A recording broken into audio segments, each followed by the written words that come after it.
वंदे भगवतीं देवीं श्रीरामञ्च जगद्गुरुं पादपद्मे तयोः श्रित्वा प्रणमामि मुहुर्मुहुः। युग ऋषि, युग व्यास, युगावतार, प्रज्ञावतार, वेद मूर्ति, तपोनिष्ठ, परम पूज्य गुरुदेव एवं स्नेह सलिला परम वंदनीया माता जी के दिव्य संरक्षण में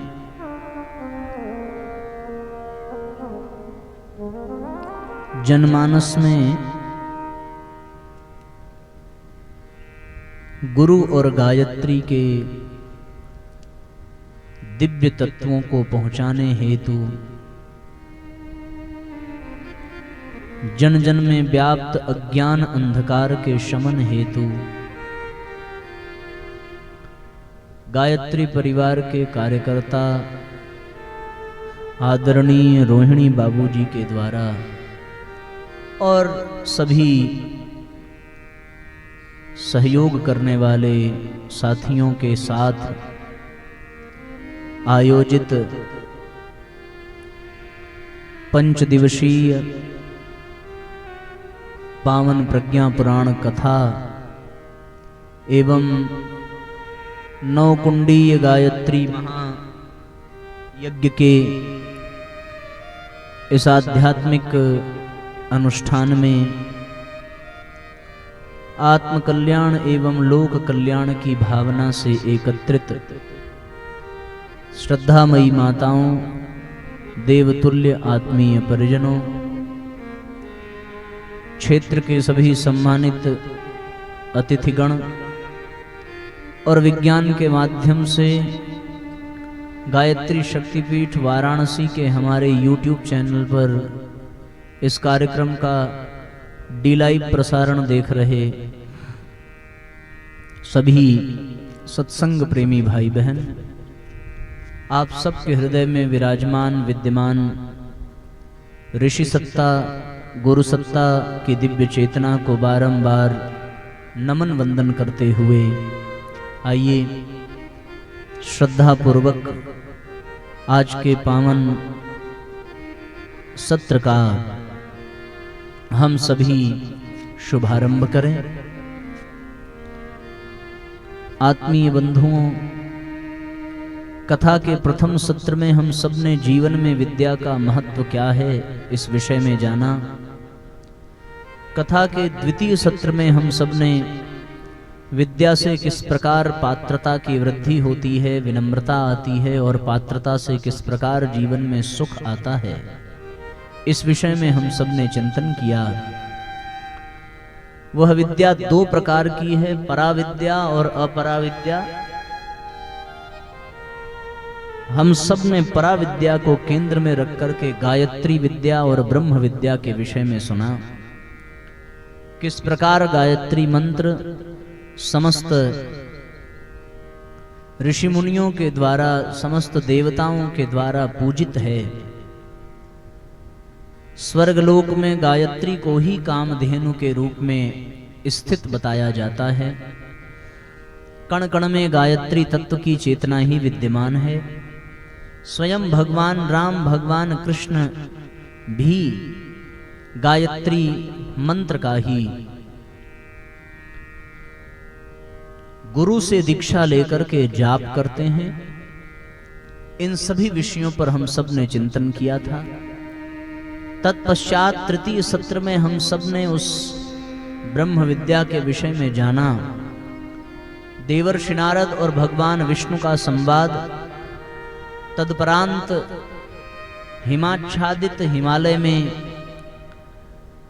ऋषि अष्टावक्र एवं समस्त ऋषियों के मध्य संपन्न हुए प्रज्ञा सत्र में ऋषि महाप्राज्ञ पिप्लाद जी द्वारा प्रतिपादित ब्रह्म विद्या के दिव्य सूत्र के विषय में हम सब ने सुना, जिसमें देह भाव से ऊपर उठकर आत्म भाव में प्रतिष्ठित होने की बात बताई गई। आत्मा का परम लक्ष्य परमात्मा ही है, सो आत्मा का कल्याण, आत्मा का उत्सर्ग परमात्मा को पाने में है। इसलिए सहज स्वभावतः आत्मा परमात्मा की ओर ही जाना चाहती है। हमारे अपने प्रारब्ध कसाय कलमश आत्मा की यात्रा में बाधक बनते हैं। आत्म कल्याण के लिए परमात्मा से नाता जोड़ना और उपासना के माध्यम से भगवान को समर्पण वैसे ही करना जैसे पत्नी अपने पति को समर्पित हो जाती है।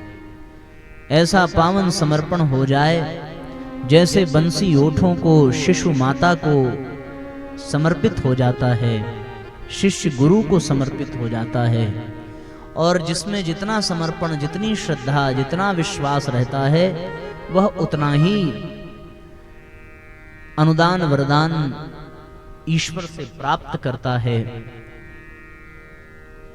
इसलिए साथियों, हम सबको उपासना के मर्म को समझने की आवश्यकता है। उपासना से संबंधित जीवन में अनेकों जिज्ञासाएं हैं। उन जिज्ञासाओं को ध्यानपूर्वक सुनते हुए हम सभी उपासना के मर्म को जाने, पहचाने। साथियों, ब्रह्म विद्या को ही गायत्री विद्या कहते हैं और गायत्री विद्या की प्राप्ति के लिए पूज्य गुरुदेव ने उपासना का क्रम समझाया और उसके साथ साथ साधना और आराधना का क्रम हम सबके सामने प्रस्तुत किया। गायत्री विद्या, ब्रह्म विद्या की प्राप्ति का जो सर्वोत्तम माध्यम पावन प्रज्ञा पुराण में परम पूज्य गुरुदेव प्रतिपादित करते हैं। प्रथम खंड के प्रथम अध्याय के 44वें श्लोक में पूज्य गुरुदेव लिखते हैं, सद्ज्ञान दिव्यास्तस्यास्तु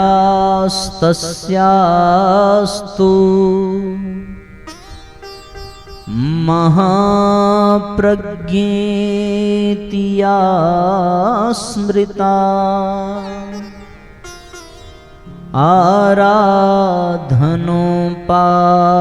आराधनोपासनासन्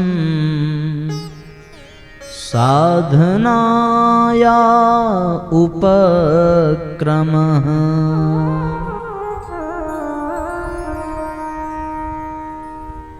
आराधन, उपासन और साधन, उपासना, साधना और आराधना, इनके द्वारा ही गायत्री विद्या को, ब्रह्म विद्या को जीवन में पाया जा सकता है। वह ब्रह्म विद्या जिसके द्वारा जीवन की समस्त समस्याओं का समूल विनाश हो सकता है और जीवन में दैवीय तत्वों का विकास होता है।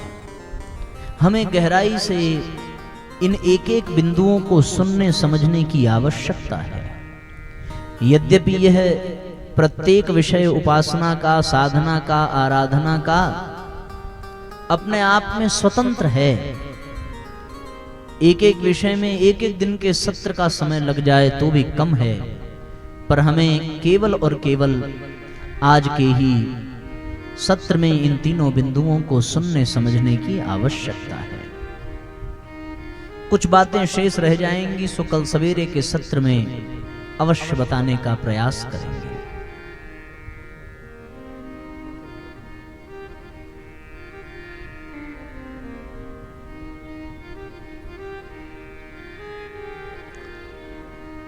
तो साथियों, सबसे पहले हम सभी उपासना पर चिंतन करते हैं। उपासना का अर्थ है उप यानी पास में, आसन यानी बैठना। पास बैठने की प्रक्रिया को ही उपासना कहते हैं। किसके पास बैठा जाए? कहते हैं जो स्वयं से श्रेष्ठ हो उसी के पास बैठा जाए।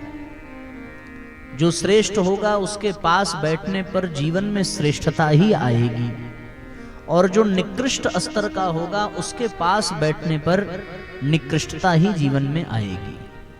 तो व्यक्ति नीचे की ओर गिरना नहीं चाहता, वो ऊपर की ओर उठना चाहता है। सो अपने से ऊपर है कौन? हम सब धरतीवासी हैं। इस दृष्टि से भी देखें तो हमसे ऊपर तो देवगण ही हैं, हमसे ऊपर तो भगवान ही हैं। सो हमें भगवान के पास बैठने का अभ्यास करना चाहिए। आप कहेंगे साहब व्यक्ति तो भगवान के पास मरने के बाद जाता है। मरने के बाद भगवान मिलते हैं इस बात की कोई गारंटी आज तक मिली नहीं, लेकिन जीते जी भगवान मिले हैं इस बात की एक नहीं अनेकानेक गारंटी है, इसका प्रमाण भी है।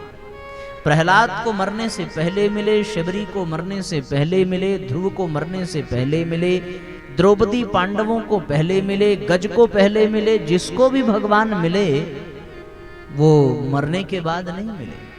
हम भले लिखा दें कि फला व्यक्ति का स्वर्ग वास हो गया, अब पता नहीं उसका वास स्वर्ग में हुआ कि नहीं हुआ, इसका कोई प्रमाण मिलता है क्या? मरने के बाद वो स्वर्ग ही जा रहा है कि कहाँ जा रहा है, किस लोक में जा रहा है? जिसके जैसे कर्म है उस कर्म के अनुसार वो उन लोकों में जाते हैं। हम लोग भले लिख देते हैं कि ये स्वर्गवासी हो गए, लेकिन वास्तविकता यही है कि ईश्वर की प्राप्ति इसी धरती पर ही लोगों को हुई है। एक बार नहीं बार बार हुई है, हर कल्प में, हर युग में, हर अवतार में, हर समय में हुई है। आज भी न जाने कितने हैं जो भगवान का साक्षात्कार का सौभाग्य प्राप्त कर रहे होंगे विभिन्न विभिन्न स्थानों पर। इसलिए साथियों, ईश्वर के पास बैठना, इस प्रक्रिया को उपासना कहते हैं। तो ईश्वर के पास बैठने के लिए क्या करना पड़ेगा? कहाँ है ईश्वर कि हम उनके पास जाएं और जाकर के बैठें, ताकि उनके समीप बैठने का लाभ हम सबको प्राप्त हो सके। किसी ने कहा कि भगवान वैकुंठ में मिलेंगे, तो एक ने विरोध किया कि नहीं नहीं वैकुंठ में नहीं मिलेंगे, हमने सुना है वो क्षीर सागर में मिलेंगे। तो एक ने कहा कि नहीं नहीं क्षीर सागर में भी नहीं मिलेंगे, हमने सुना है वो कैलाश पर्वत पर मिलेंगे। एक ने कहा कि न कैलाश पर मिलेंगे, न क्षीर सागर में मिलेंगे, न वैकुंठ में मिलेंगे।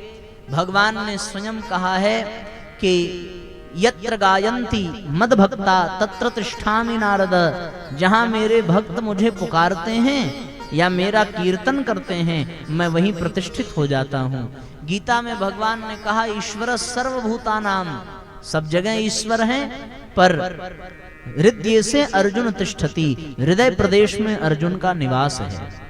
फिर एक जगह भगवान 7वें अध्याय के 19वें श्लोक में कहते हैं कि वासुदेवः सर्वम इति। वासुदेव यानी भगवान सर्वत्र हैं। फिर हैं तो दिखाई क्यों नहीं पड़ते? हृदय में हैं तो अनुभव क्यों नहीं होता? भगवान हर जगह हैं, हर कण में हैं, तो कैसे प्राप्ति होगी, कैसे अनुभव होगा? तब गोस्वामी तुलसीदास जी ने बड़ी सुंदर चौपाई लिखी। बाबा भोलेनाथ समस्त देवताओं को समझाते हुए एक बड़ी प्यारी बात कहते हैं।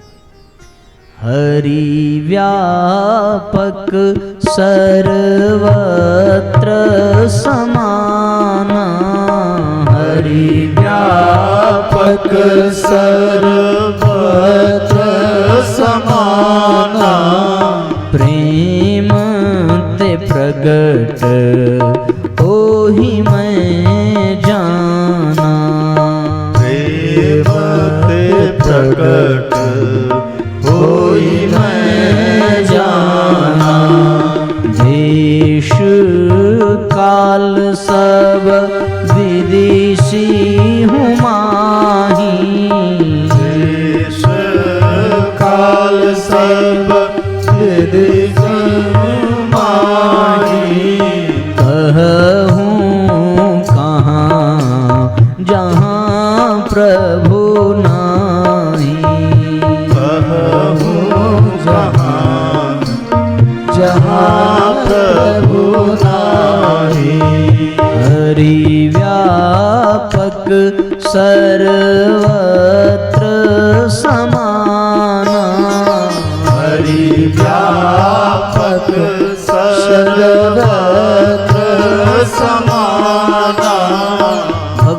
सर्वत्र हैं, ऐसा कोई स्थान नहीं है जहां ईश्वर न हो। मत्त परतरम नान्यत किंचिदस्ति धनंजय, मयि प्रोक्तम मयि प्रोतम सूत्रे मणिगणा इव। भगवान सर्वत्र है, भगवान के अतिरिक्त कुछ है नहीं।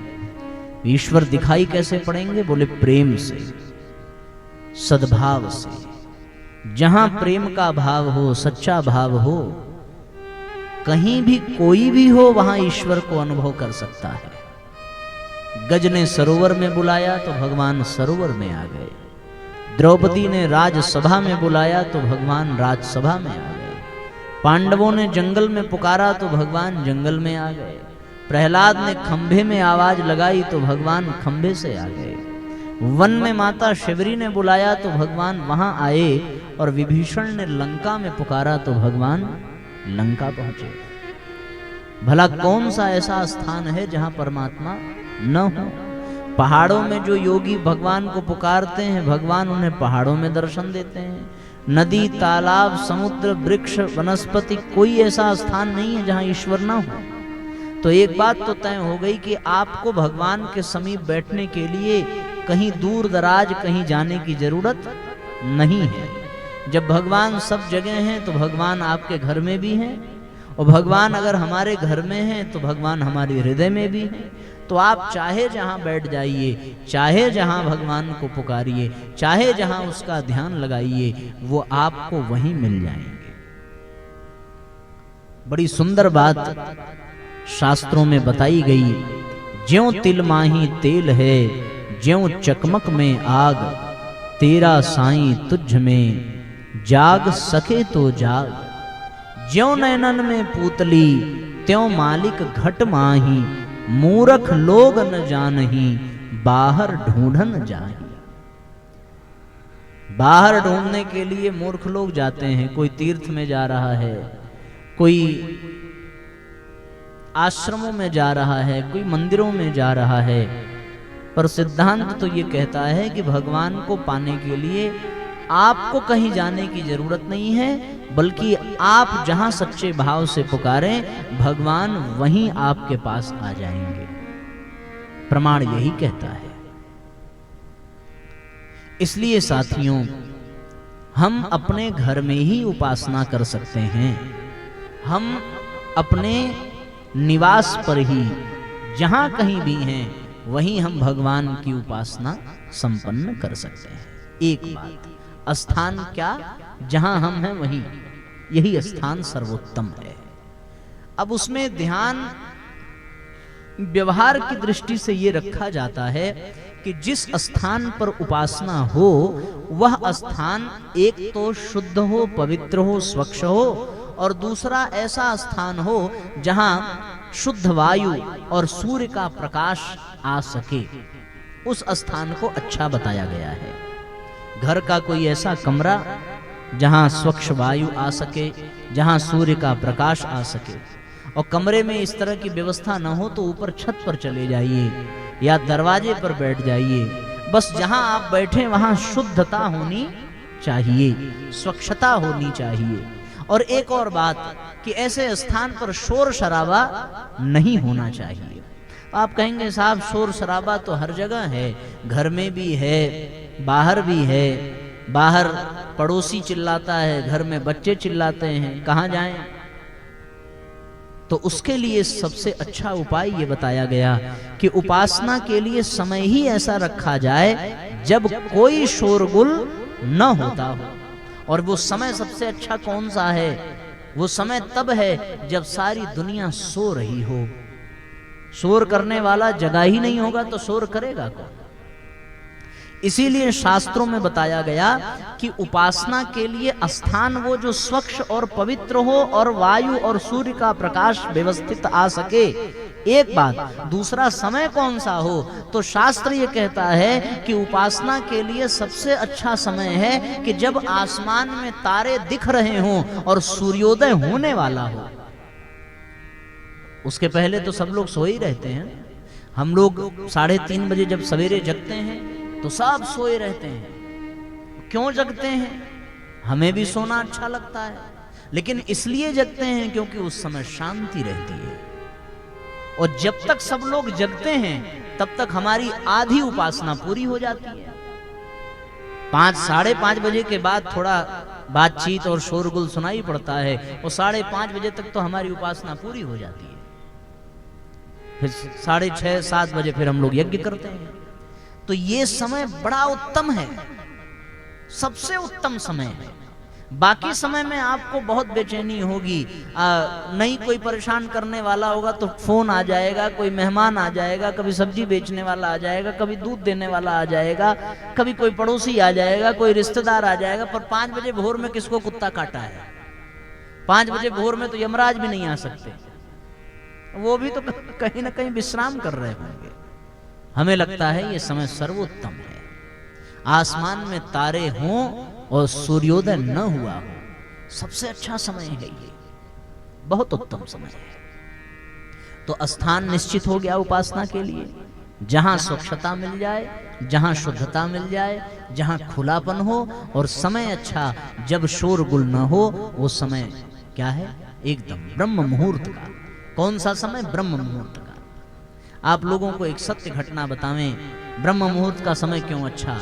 शुरू में जब टेलीफोन निकला था, शुरू में तो आदमी फोन मिलाता था तो बातचीत होने में बड़ी परेशानी होती थी ना, आवाज कट जाए, कभी नेटवर्क ना मिले। एक सज्जन गए, ज्ञानी व्यक्ति, वो पीसीओ पर गए, अपने किसी रिश्तेदार को फोन मिलाया शाम को 7 बजे, और बार बार हेलो हेलो हेलो हेलो करते रहे पर आवाज न आवे। पीसीओ वाले से कहा भैया पैसे भी कट रहे हैं, आवाज नहीं आती। तो पीसीओ वाले ने कहा कि महाराज जी इस समय लाइन बिजी चल रही है। सुना है ना ये परिस्थिति, आप लोगों ने भी देखा होगा। बोले क्या करें? बोले आप तब आइए जब लाइन बिल्कुल क्लियर हो। कब क्लियर मिलेगी? बोले भोर में एकदम लाइन क्लियर रहती है, आपके लिए हम पीसीओ जल्दी खोल देंगे, आप फोन मिलाइए, चट से फोन मिल जाएगा। बात भी सही है, आदमी सवेरे सवेरे बात कर ले, आवाज एकदम टनाटन आती है। तो उस दिन उन्होंने कहा कि ये तो बड़ी गजब बात आपने बताई, आज हमें समझ में आया कि ध्यान साधना योग इत्यादि भोर में ही क्यों करना चाहिए, क्योंकि उस समय लाइन बिल्कुल क्लियर रहती है। जिस भगवान को पुकारेंगे वहां तक तुरंत आवाज चली जाएगी और उनकी कृपा तुरंत मिल जाएगी। ब्रह्म मुहूर्त का समय सर्वोत्तम समय बताया गया, स्थान निश्चित और समय निश्चित। अब तरीका आपको बताते हैं उपासना का। पहला काम उपासना के लिए ये करना है कि आपको कोई ऐसा आसन चाहिए। सबसे अच्छा आसन तो कूस का बताया गया है। कौन सा आसन? कूस का आसन सर्वोत्तम बताया गया है। अगर कूस का आसन न हो तो फिर ऊनी कंबल का आसन मिल जाए तो बहुत अच्छा है। जमीन पर आसन बिछा करके बैठना। आसन किस स्थिति में? बोले सुखासन में, जैसे आप आराम से बैठ सकें, पालथी मार लीजिए। बस शर्त उसमें यह है कि आपका मेरुदंड, आपकी रीढ़ की हड्डी बिल्कुल सीधी होनी चाहिए, बिल्कुल सीधी। तब उपासना का लाभ आपको ज्यादा मिलेगा। और किस तरफ मुंह करके बैठे? बोले सवेरे के समय में आप पूरब दिशा की ओर मुंह करके बैठिए, जिधर से सूर्य भगवान उदित हो रहे हों। इतनी व्यवस्था आप कर लीजिए। और उपासना में आपको 2 काम करने पड़ेंगे, एक जप करना पड़ेगा और दूसरा ध्यान करना पड़ेगा। जप और ध्यान दोनों को मिला करके ही उपासना बनती है। अब प्रश्न यह है कि जप किसका करें? तो भारतीय संस्कृति में जितने भी मंत्र हैं, लाखों करोड़ों मंत्र हैं, पर जितना महत्वपूर्ण और जितना ताकतवर मंत्र गायत्री मंत्र है, उससे बढ़कर के कोई दूसरा मंत्र नहीं है। सर्वश्रेष्ठ मंत्र अगर कोई है भारतीय संस्कृति में, जितने भी शास्त्र पुराण वेद उपनिषद जितने भी हैं, उन सब मंत्रों में सबसे श्रेष्ठ मंत्र अगर कोई है तो 24 अक्षर का गायत्री मंत्र ही सर्वश्रेष्ठ मंत्र माना गया है। क्यों माना गया है? क्योंकि जिन जिन देवताओं की हम पूजा करते हैं वे सब देवता गायत्री मंत्र का जाप करते हैं। हम आपको इस बात का प्रमाण दे सकते हैं कि स्वयं भगवान राम भी गायत्री मंत्र का जाप करते हैं। बालकांड में लिखा है, ऋषि विश्वामित्र के साथ भगवान राम गायत्री महामंत्र की दीक्षा लेकर के गायत्री महामंत्र का जाप करते हैं। ऐसा रामचरितमानस में गोस्वामी तुलसीदास जी ने लिखा है। जनकपुर जब भगवान जाते हैं तो उस समय इस बात का वर्णन आता है। और जनकपुर में भगवान निसि प्रवेश मुनि आयसु दीन्हा, सबही संध्या वंदन कीन्हा। गुरु विश्वामित्र को प्रणाम करके राम लक्ष्मण संध्या वंदन करते हैं। ये संध्या वंदन ब्रह्म मुहूर्त में किए जाने वाले गायत्री मंत्र को ही कहा जाता है, ये जान लीजिए। केवल और केवल सवेरे ही नहीं, भगवान के बार बार संध्या वंदन का वर्णन आता है कि विगत दिवस गुरु आयसु पाई, संध्या करण चले दो भाई। गायत्री मंत्र का जाप करने के लिए दोनों भाई चले। ऐसे महाभारत में और भागवत में भी प्रमाण मिलता है कि जब कंस का वध किया भगवान कृष्ण ने, तो उनके पिता वसुदेव ने उज्जैन में सांदीपनी ऋषि के आश्रम में भगवान कृष्ण को भेजकर यज्ञोपवीत संस्कार कराया और गायत्री मंत्र की दीक्षा सांदीपनी ऋषि से कृष्ण भगवान को दिलाई। महाभारत में वर्णन आता है कि जब भगवान शांति दूत बनकर के जा रहे हैं तो रास्ते में जप करने का समय हुआ, सो रथ से उतर करके उन्होंने पहले गायत्री मंत्र का जाप किया, उसके बाद वे आगे रथ पर चढ़ करके प्रस्थान करते हैं। ऐसा वर्णन प्राप्त होता है। इसलिए साथियों, जितने भी महापुरुष हुए हैं, जितने भी ऋषि हुए, जितने भी देवता गण हुए, वे सब के सब गायत्री मंत्र का ही जाप किया करते हैं। इस गायत्री मंत्र को जपने के कारण ही सब देवता अत्यंत शक्तिशाली, अत्यंत श्रेष्ठ माने गए हैं। इसलिए साथियों, हम सब लोगों को भी विस्तार पूर्वक गायत्री मंत्र का जाप करना चाहिए, क्योंकि जिन राम कृष्ण भगवान को हम भजते हैं वे स्वयं गायत्री मंत्र का जाप करने वाले हैं। ऐसा शास्त्रों में लिखा है।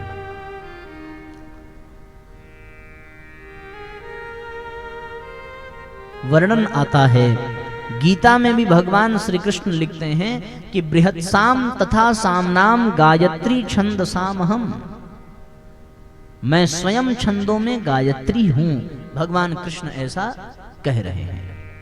तो जब कृष्ण और गायत्री सब एक हैं तो फिर किस बात का भेद? और स्वयं भगवान कह रहे हैं।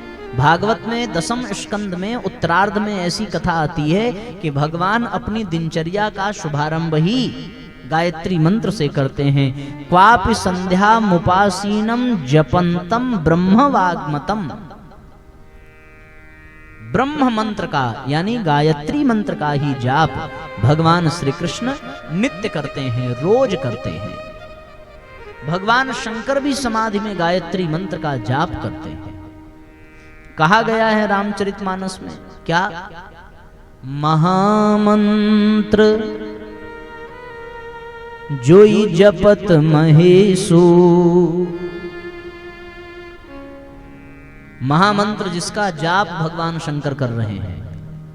महामंत्र जोई जपत महेशु, काशी मुकुत हेत उपदेशु। उस महामंत्र को भगवान शंकर जप रहे हैं। किस महामंत्र को? महामंत्र है कौन?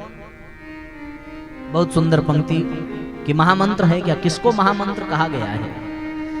महामंत्र जितने जग माही, महामंत्र जितने जग माही, ओ गायत्री सम नाही, ओ गायत्री सम नाही। गायत्री के समान दूसरा कोई मंत्र नहीं है। क्यों? ये महामंत्र क्यों है? अक्षर 24 परम पुनीता, अक्षर 24 परम पुनीता,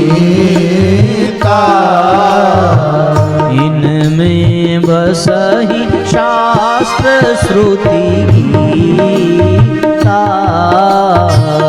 इनमें बसहि शास्त्र श्रुति गीता।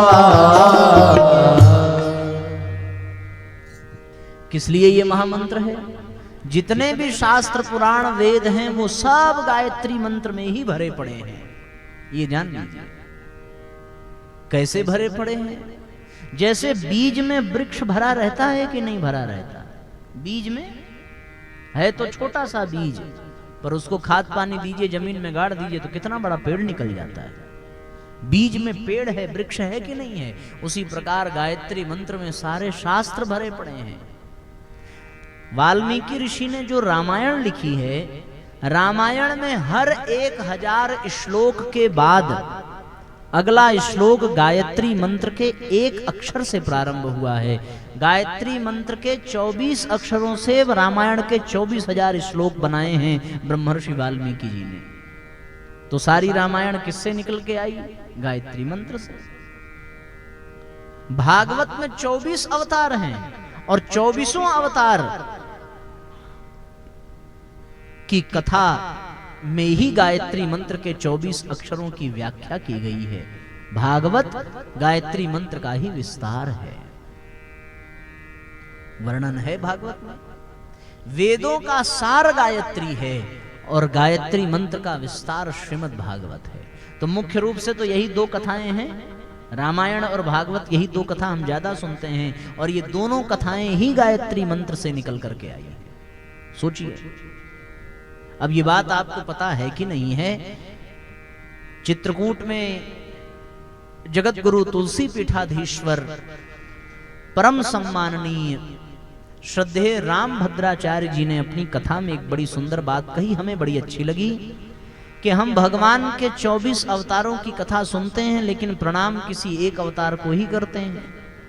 लेकिन जिसे गायत्री मंत्र आ जाए और वो जो गायत्री मंत्र के 24 अक्षर को जान ले तो उसे भगवान के 24 अवतारों को प्रणाम करने का सौभाग्य एक ही मंत्र में प्राप्त हो जाएगा। यह उन्होंने व्यासपीठ से कहा। ओम भूर्भुवस्वः तत्सवितुर्वरेण्यं भर्गो देवस्य धीमहि धियो यो नः प्रचोदयात्। यही मंत्र है गायत्री मंत्र। इसे हर व्यक्ति कर सकता है, चाहे बालक हो, चाहे वृद्ध हो, चाहे ब्राह्मण हो, चाहे वैश्य हो, चाहे गरीब हो, चाहे अमीर हो, चाहे बीमार हो, चाहे स्वस्थ हो, चाहे जो व्यक्ति हो वो गायत्री मंत्र का जाप अवश्य कर सकता है। इसमें कहीं कोई संशय नहीं है। तो जप गायत्री मंत्र का सर्वश्रेष्ठ मंत्र है। इससे बढ़कर के दूसरा कोई मंत्र भारतीय संस्कृति में तो है नहीं और अन्य किसी संप्रदाय में हो तो भले। और इस मंत्र का अर्थ क्या है? छोटा सा अर्थ है कि हे परमात्मा हमें सद्बुद्धि दें और सन्मार्ग की ओर प्रेरित करें। सद्बुद्धि है क्या? सद्बुद्धि ही ब्रह्म विद्या है, सद्बुद्धि ही पराविद्या है। हमने आपको विस्तार से बताया ही है। तो गायत्री मंत्र में उसी विद्या की कामना की गई है जिस विद्या से जीव अपना कल्याण कर सके। और वो विद्या कौन सी? उसको सामान्य भाषा में सद्बुद्धि कहा गया कि इसमें सद्बुद्धि है, इसमें दुर्बुद्धि है। दुर्बुद्धि वाला बुराई में फंसता है, सद्बुद्धि वाला अच्छाई में। तो गायत्री मंत्र सद्बुद्धि का मंत्र है। अन्य देवी देवता की आप पूजा करें, उपासना करें तो उसमें कुछ और ही मांगा गया है, लेकिन गायत्री मंत्र में बड़ी अच्छी चीज मांगी गई है। आप गणेश भगवान की आरती उतारें तो गणेश भगवान में कौन सी आरती? जय गणेश जय गणेश जय गणेश देवा, यही तो गाते हैं ना। और फिर अंत में क्या कहते हैं? उसमें एक पंक्ति आती है, अंधन को आंख देत कोढ़िन को काया, बांझन को पुत्र देत निर्धन को माया। लो, भगवान की पूजा करने का उद्देश्य था कि हम माया से बच सकें, और यहां गणेश जी से माया ही मांगी जा रही है। निर्धन को माया, माया से बचने के लिए ही भगवान की शरण में जीव जाता है, और यहां हम भगवान से, तो दोष इसमें गणेश भगवान का नहीं है। वो तो सर्वसमर्थ हैं, वो अंधों को आंख भी दे सकते हैं, लेकिन वो आंख लेकर के अंधा दूसरों की कमियां ही देखे, दूसरों की बहन बेटी को ही देखे, तो फिर ऐसे आंख का क्या फायदा। इससे अच्छा तो वो अंधा रहे। क्यों ऐसा वो देखेगा? इसलिए देखेगा क्योंकि सद्बुद्धि नहीं है। सद्बुद्धि हो तब तो वो आंख से अच्छी चीजें देखे। तो वो अंधे को आंख दें, अच्छा क्यों दें? अंधे ने कोई पाप किया तभी तो वो अंधा हुआ। तो क्या गणेश भगवान कर्म फल के सिद्धांत को बदल देंगे? अब जिस व्यक्ति ने ये आरती बनाई होगी वो मिले तो हम उससे पूछें कि गणेश भगवान तो माया से बचाने वाले हैं, दिव्य दृष्टि देने वाले हैं, तुम ये क्या आलतू फालतू चीज गणेश भगवान से मांग रहे हो? निर्धन को माया। फिर हम लोग एक और आरती गाते हैं, ओम जय जगदीश हरे। आप लोग गाते हो ये आरती, सुना है ना? स्वामी जय जगदीश हरे, भक्त जनों के संकट क्षण में दूर करे। बहुत बढ़िया है, बड़ी बढ़िया आरती है। फिर इसी आरती में एक बड़ी सुंदर पंक्ति आ जाती है, सुख संपत्ति घर आवे, कष्ट मिटे तन का। अब लो एक बात आप बताओ, ये कह रहे हैं सुख संपत्ति घर आवे, फिर कह रहे हैं कष्ट मिटे तन का। आदमी तन से मेहनत नहीं करेगा तो सुख संपत्ति आएगी?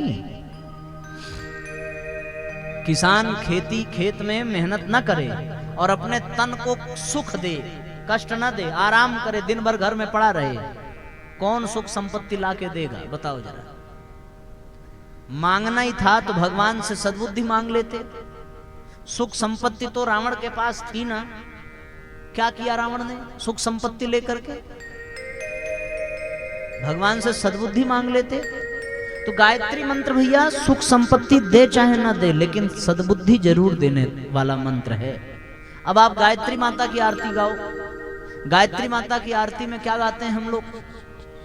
काम क्रोध मद लोभ दंभ दुर्भाव द्वेष हरिये, शुद्ध बुद्धि निष्पाप हृदय मन को पवित्र करिए, जयति जय गायत्री माता। इसमें क्या कहा जा रहा है कि हे माता, काम क्रोध छल द्वेष दंभ दुर्भाव सब हर लीजिए और शुद्ध बुद्धि निष्पाप हृदय मन को पवित्र करिए। अब आप बताओ, ये अच्छा है कि सुख संपत्ति मांगना अच्छा है? नहीं, दिल पे हाथ रख करके बताना। हमारा किसी भगवान से कोई विरोध नहीं है और इसमें भगवान की कोई गलती भी नहीं है। ये तो किसी स्वार्थी व्यक्ति ने ये सब फालतू आरतियां बना दी हैं। ये आरती हमारे वैदिक परंपरा की आरती नहीं है। किसी को कहीं से मिल गई होगी सुख संपत्ति, तो उसने सोचा होगा कि यही आरती बना दें। अब उसी को दुनिया वाले गा रहे हैं। पर सोच के तो देखो, सुख संपत्ति लेकर जाएंगे कहां अगर सद्बुद्धि नहीं है तो? अरे पैसे वाला ही शराब के ठेके पर जाता है, उसके घर में तो संपत्ति है ना, तभी तो वो जा रहा है शराब पीने। तो अगर सद्बुद्धि नहीं होगी तो वो पैसे से शराब ही तो पिएगा। गायत्री माता संपत्ति बाद में देती हैं, सद्बुद्धि पहले देती है। इसलिए गायत्री मंत्र को सर्वश्रेष्ठ मंत्र कहा गया। गोस्वामी तुलसीदास जी ने गायत्री मंत्र के ही अर्थ को चौपाई में लिखा है। जनक सुता जग जननी जानकी, अतिशय प्रिय करुणा निधान की। ताके जुग पद कमल मनावऊं, और जासु कृपा निर्मल मति पावऊं। जिनकी कृपा से निर्मल मति हो रही है, बुद्धि शुद्ध हो रही है, ये गायत्री मंत्र का अर्थ है। इसीलिए गायत्री मंत्र को सर्वश्रेष्ठ मंत्र माना गया। एक बार शुद्ध बुद्धि हो जाए, बताओ आपको ऐसी संतान चाहिए जो निर्मल मन वाला हो, या ऐसी संतान चाहिए जिसके पास लाखों करोड़ों हो? आप कहेंगे साहब लाखों करोड़ों वाला ठीक रहेगा। तो लाखों करोड़ों वाला आपके लिए ठीक हो, लेकिन वो ठीक नहीं रहेगा। जिसके बच्चे कमा रहे हैं वो हैं क्या पास में? कितना सम्मान करते हैं पैसे वाले, लेकिन बच्चा भले कम कमावे पर माँ बाप का सम्मान करे, माँ बाप की पूजा करे, ऐसी संतान ज्यादा अच्छी मानी जाएगी। वो लाखों करोड़ों रुपया कमाए, वो आपसे सीधे मुंह बात ना करे, तब क्या करेंगे फिर?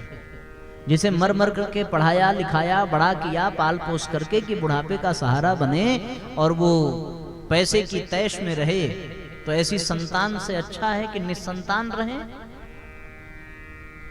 क्यों गलत कह रहे हैं? वो संतान को सद्बुद्धि आए कहां से? गायत्री मंत्र से। जीवन में सद्बुद्धि आ जाए। अच्छा, लोग राहु की, केतु की और किसकी न जाने कौन कौन से नवग्रह देवताओं की पूजा करते हैं। महाराज काल दोष है, परिवार में क्लेश है, कलह है, आप ज्योतिष देख रहे हो। अभी हमारे पास आज ही एक फोन आया था कि महाराज आप कुंडली बना सकते हैं क्या? हमने कहा हम आपको मूर्ख बना सकते हैं, कुंडली नहीं बना सकते। क्योंकि कुंडली कोई क्या बनाएगा? ज्योतिष विद्या से हमारा विरोध नहीं है, पर जो कुंडली बना रहा है इस बात की गारंटी क्या है कि वो बढ़िया ही बना रहा है। और शास्त्र ये कहता है महाराज कर्म से कुंडली बदल जाती है। आज हम अच्छा कर्म करें, हमारी कुंडली आज बदल जाएगी। तो हम कौन से कुंडली पे भरोसा करें? तो इसका मतलब ये हुआ कुंडली बनाने वाला कुंडली नहीं बना रहा है, आपको बना रहा है वो। और आदमी बनने के लिए तैयार है और वो बना रहा है। उपाय भी बता देंगे महाराज, ये समस्या क्या उपाय है?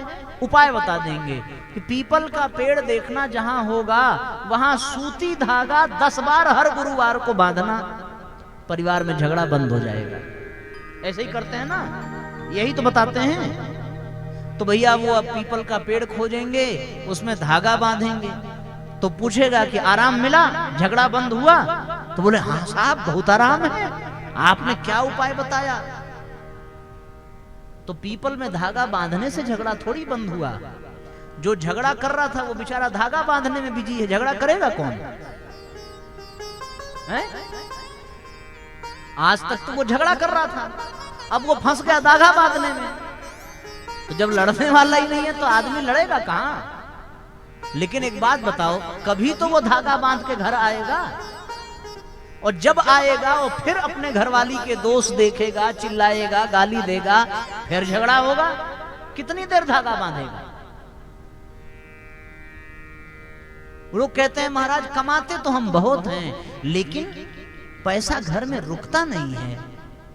कोई ऐसा उपाय बताओ कि हमारे घर में लक्ष्मी जी की टांग टूट जाए, कहीं जा न पाए, वहीं मरे। तो ये आदमी उपाय बता देगा, एक काला ताबीज जिसको घर के दरवाजे पे ऐसे एकदम चपका देना। तो आदमी ले जाएगा खूब अगरबत्ती घुमा करके, और फिर वो ज्योतिष को फिर 10-20 हजार दे के आएगा। आधी लक्ष्मी तो वहीं मर गई, जो थोड़ा बहुत बचा था वो भी खाली हो गया। और ले आया, अगरबत्ती लगा के पूरा एकदम दरवाजे पे टांग दिया। बोले अब लक्ष्मी घर से बाहर नहीं जाएंगी। आदमी भले घर से बाहर चला जाए, अपने खर्चे पर नियंत्रण नहीं है और भाग रहे हैं तांत्रिकों के पीछे हैं। साल भर में 3 शादियां पड़ जाएं तो हमें साड़ी चाहिए 3, उसके बाद फिर उसका नेकलेस चाहिए, फिर उस हिसाब से चप्पल चाहिए, फिर उसका गहना चाहिए। अभी 3-3 खरीदोगे भैया तो खाक पैसा बचेगा। अरे एक खरीद लेते, साल भर उसी से काम चलाते। नहीं वो कथा में ये वाला कपड़ा पहन के आए थे तो हम उससे भी बढ़िया पहन के जाएंगे। अरे कथा सुनने जा रहे हैं कि कपड़ा दिखाने जा रहे हैं? तो फैशन परस्ती में गिरावट ना हो, नशा पताई में कमी ना हो, और हम ये कहें पैसा बच नहीं रहा है। बताओ दूध महंगा है कि शराब महंगा है? क्या महंगा है? दूध कै रुपया लीटर मिलता है यहाँ? 50 रुपए लीटर। और शराब कै रुपया लीटर? बताओ। नहीं पीते? ये पी के देखो कितने का मिल रहा है। कम से कम पूछने पे बताओगे तो सही। कोई है ऐसा जो जानकारी रखता हो शराब की? होंगे तब भी नहीं बताएंगे। है क्या ये गांव जो है शराब मुक्त गांव है? या नहीं पीते? कोई पीते हैं। कितने की मिलती है? 50 रुपए में तो 1 लीटर नहीं मिलेगी। और फिर ये कहते हैं महाराज गरीबी बढ़ती जा रही है। इन सब से बचने के लिए सद्बुद्धि की आवश्यकता है। और सद्बुद्धि के लिए जो सर्वश्रेष्ठ मंत्र है, कौन सा मंत्र है? वो मंत्र है साथियों गायत्री मंत्र। इसीलिए उपासना के लिए जप में गायत्री मंत्र सर्वोपरि है। और जप के बाद फिर नंबर आता है ध्यान का। किसका नंबर आता है? ध्यान का। जप के बाद किसका नंबर? ध्यान का। किसमें ध्यान करें? बिना ध्यान के आप जप करेंगे तो आपका मन नहीं लगेगा। माला तो करमे फिरे, जीभ फिरे मुख माही, मनवा तो चहुँ दिस फिरे, यह तो सुमिरन नाही। मन इधर उधर भागेगा अगर आप उसको किसी ध्यान में नहीं लगाएंगे तो। इसलिए मन को तो ध्यान में लगाना पड़ेगा। ध्यान किसका करें? आपको जो भगवान अच्छे लगते हो आप उनका ध्यान करिए। ऐसे तो परम पूज्य गुरुदेव ने कहा है कि अन्य किसी भगवान को हमने आज तक देखा है क्या? देखा तो नहीं है, केवल कल्पना मात्र है। न हमने भगवान कृष्ण को देखा, न भगवान राम को देखा। हाँ, चित्र में देखा है, सो अपनी कल्पना में हम उसे बना लेते हैं। पर गुरुजी कहते हैं कि एक प्रत्यक्ष देवता हैं जो रोज दिखाई पड़ते हैं। और वो कौन है? वो बोले भगवान सूर्य हैं। सूर्य भगवान को तो सबने देखा है। तो आप नेत्र बंद करके और सूर्य, उगते हुए सूर्य का ध्यान करिए, उगते हुए सूर्य का। और भाव ये करें कि सूर्य का प्रकाश हमारे शरीर में प्रवेश कर रहा है। बस ऐसे ही आप बैठे रहें, कमर सीधी कर लें, आपके दाहिने हाथ में माला हो और गायत्री मंत्र का उच्चारण आप करते रहें और नेत्र बंद करके सामने सूर्योदय का ध्यान करें और भाव करें कि सूर्य भगवान का प्रकाश आपके आज्ञा चक्र में प्रवेश कर रहा है। आपका पूरा शरीर पीले प्रकाश से प्रकाशित हो रहा है। बस आपको यही ध्यान करना है। अगर आप ये ध्यान न करें, केवल माला करें, तो आपका मन नहीं लगेगा। मन बड़ा भटकाने वाला है, इधर उधर मन भटकाता है बड़ी तेजी से। मन को कोई ना कोई विषय चाहिए सोचने के लिए। कोई आपको अपमानित कर दे तो आपके मन में वो बात ऐसी बैठ जाती है कि वो भूलती नहीं है। कुछ भी करते रहिए, चारों ओर मन में एक ही बात घूमेगी। लेकिन मन में भगवान का ध्यान करना हो तो लोग कहते हैं साहब जप में मन नहीं लगता, ध्यान में मन नहीं लगता। क्यों नहीं लगता? इसलिए नहीं लगता क्योंकि हम मन लगाते नहीं हैं। और मन से बड़ा अच्छा मित्र दूसरा और कोई है नहीं। मन तो ऐसा मित्र है, इसको जहां लगा दिया जाए मन वहीं लग जाता है। लेकिन अगर मन को छूट दे दी जाए, छोड़ दिया जाए, तो इस मन को आप जहां छूट दें तो ये मन आपको केवल और केवल भटकाता चला जाएगा, आपको भरमाता चला जाएगा। इसलिए गीता में भगवान कहते हैं मन के विषय में, मन से बड़ा बहरूपी न कोई, पल पल रचता स्वांग निराले। मन से बड़ा बहरूपी न कोई, पल पल रचता स्वांग निराले। माया ममता में उलझा रहे वो, पड़ जाए जो मन के पाले। माया ममता में उलझा रहे वो, पड़ जाए जो मन के पाले। मन के बहकावे में न आ, मन के बहकावे में न आ, मन राह भुलावे, भ्रम में डाले, तू इस मन का दास न बन, इस मन को अपना दास बना ले, तू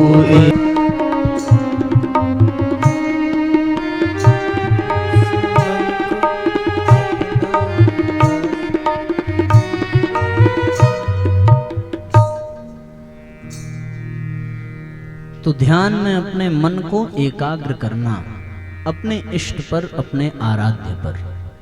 आपको किसी अन्य देवी देवता से ज्यादा लगाव हो तो सूर्य मंडल में ही आपने देखा होगा, किसी भी भगवान का कोई चित्र तो उनके पीछे एक ऐसा गोला सा प्रकाश दिखाई पड़ता है ना। सूर्य में ही सब देवताओं का वास है, सूर्य मंडल में। तो चाहे आप भगवान राम का ध्यान करें, चाहे भगवान कृष्ण का ध्यान करें, सब जो है सूर्य जैसी आभा मंडल लिए होते हैं। सो अपने मन को उसमें लगाना, मन को लगाने के लिए ही साथियों साधना करनी पड़ती है। अब आपको हम जो बता रहे हैं वो भूल मत जाना। हमने उपासना के लिए आपको स्थान बता दिया, आपको समय बता दिया, आपको आसन बता दिया, आपको माला के विषय में बता दिया। माला के विषय में बताया कि नहीं बताया? अभी बता दिया ना कि गायत्री मंत्र के लिए सबसे अच्छी माला तुलसी की मानी गई है। तुलसी की न मिले तब चंदन की। चंदन और तुलसी की माला जिन्हें चाहिए वहां स्टॉल पर रखी हुई है, आप वहां से खरीद सकते हैं उसका मूल्य दे करके। तो आपको जो है माला ले लेनी पड़ेगी। आसन आप कूस का या कंबल ऊन का आसन रखें, सवेरे ब्रह्म मुहूर्त का समय रखें, स्वच्छ और पवित्र स्थान रखें, पूरब दिशा की ओर मुख करके बैठें और सूर्य भगवान का ध्यान करें। ध्यान आपका लगे, मन आपका एकाग्र हो, इसके लिए पूज्य गुरुदेव साधना बताते हैं। और साधना का क्रम ऐसा है कि आपको दो चीजें उसमें करनी पड़ेंगी। एक तो आपको गुरुजी के साहित्य का स्वाध्याय करना पड़ेगा। जब आप स्वाध्याय करेंगे, अच्छी पुस्तकों का अध्ययन करेंगे, तो आपके ज्ञान का स्तर बढ़ेगा। जब ज्ञान का स्तर बढ़ेगा तो मन अपने आप विषयों से विरक्त होता चला जाएगा। एक काम तो ये करना है। तो आप कहेंगे साहब गुरुजी की पुस्तकें, वहाँ स्टॉल पर बहुत सारी किताबें रखी हुई हैं, आप अपनी रुचि के अनुसार, अपने अपने विषय के अनुसार वहाँ से पुस्तकें खरीद सकते हैं।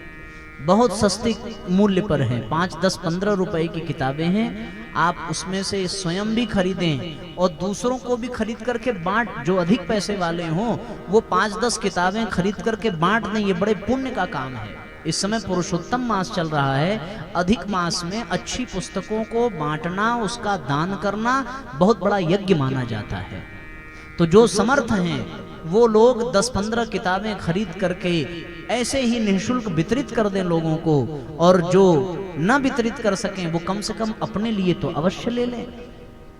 तो गुरुजी का साहित्य पढ़ने से आपका ज्ञान का स्तर बढ़ेगा, तो आपके मन की एकाग्रता बढ़ती चली जाएगी। दूसरा, गुरुदेव ने कहा कि मन को साधने के लिए आवश्यक है कि हम सप्ताह में एक दिन व्रत अवश्य रखें। व्रत उपवास रखने से हमारा मन एकाग्र होता है।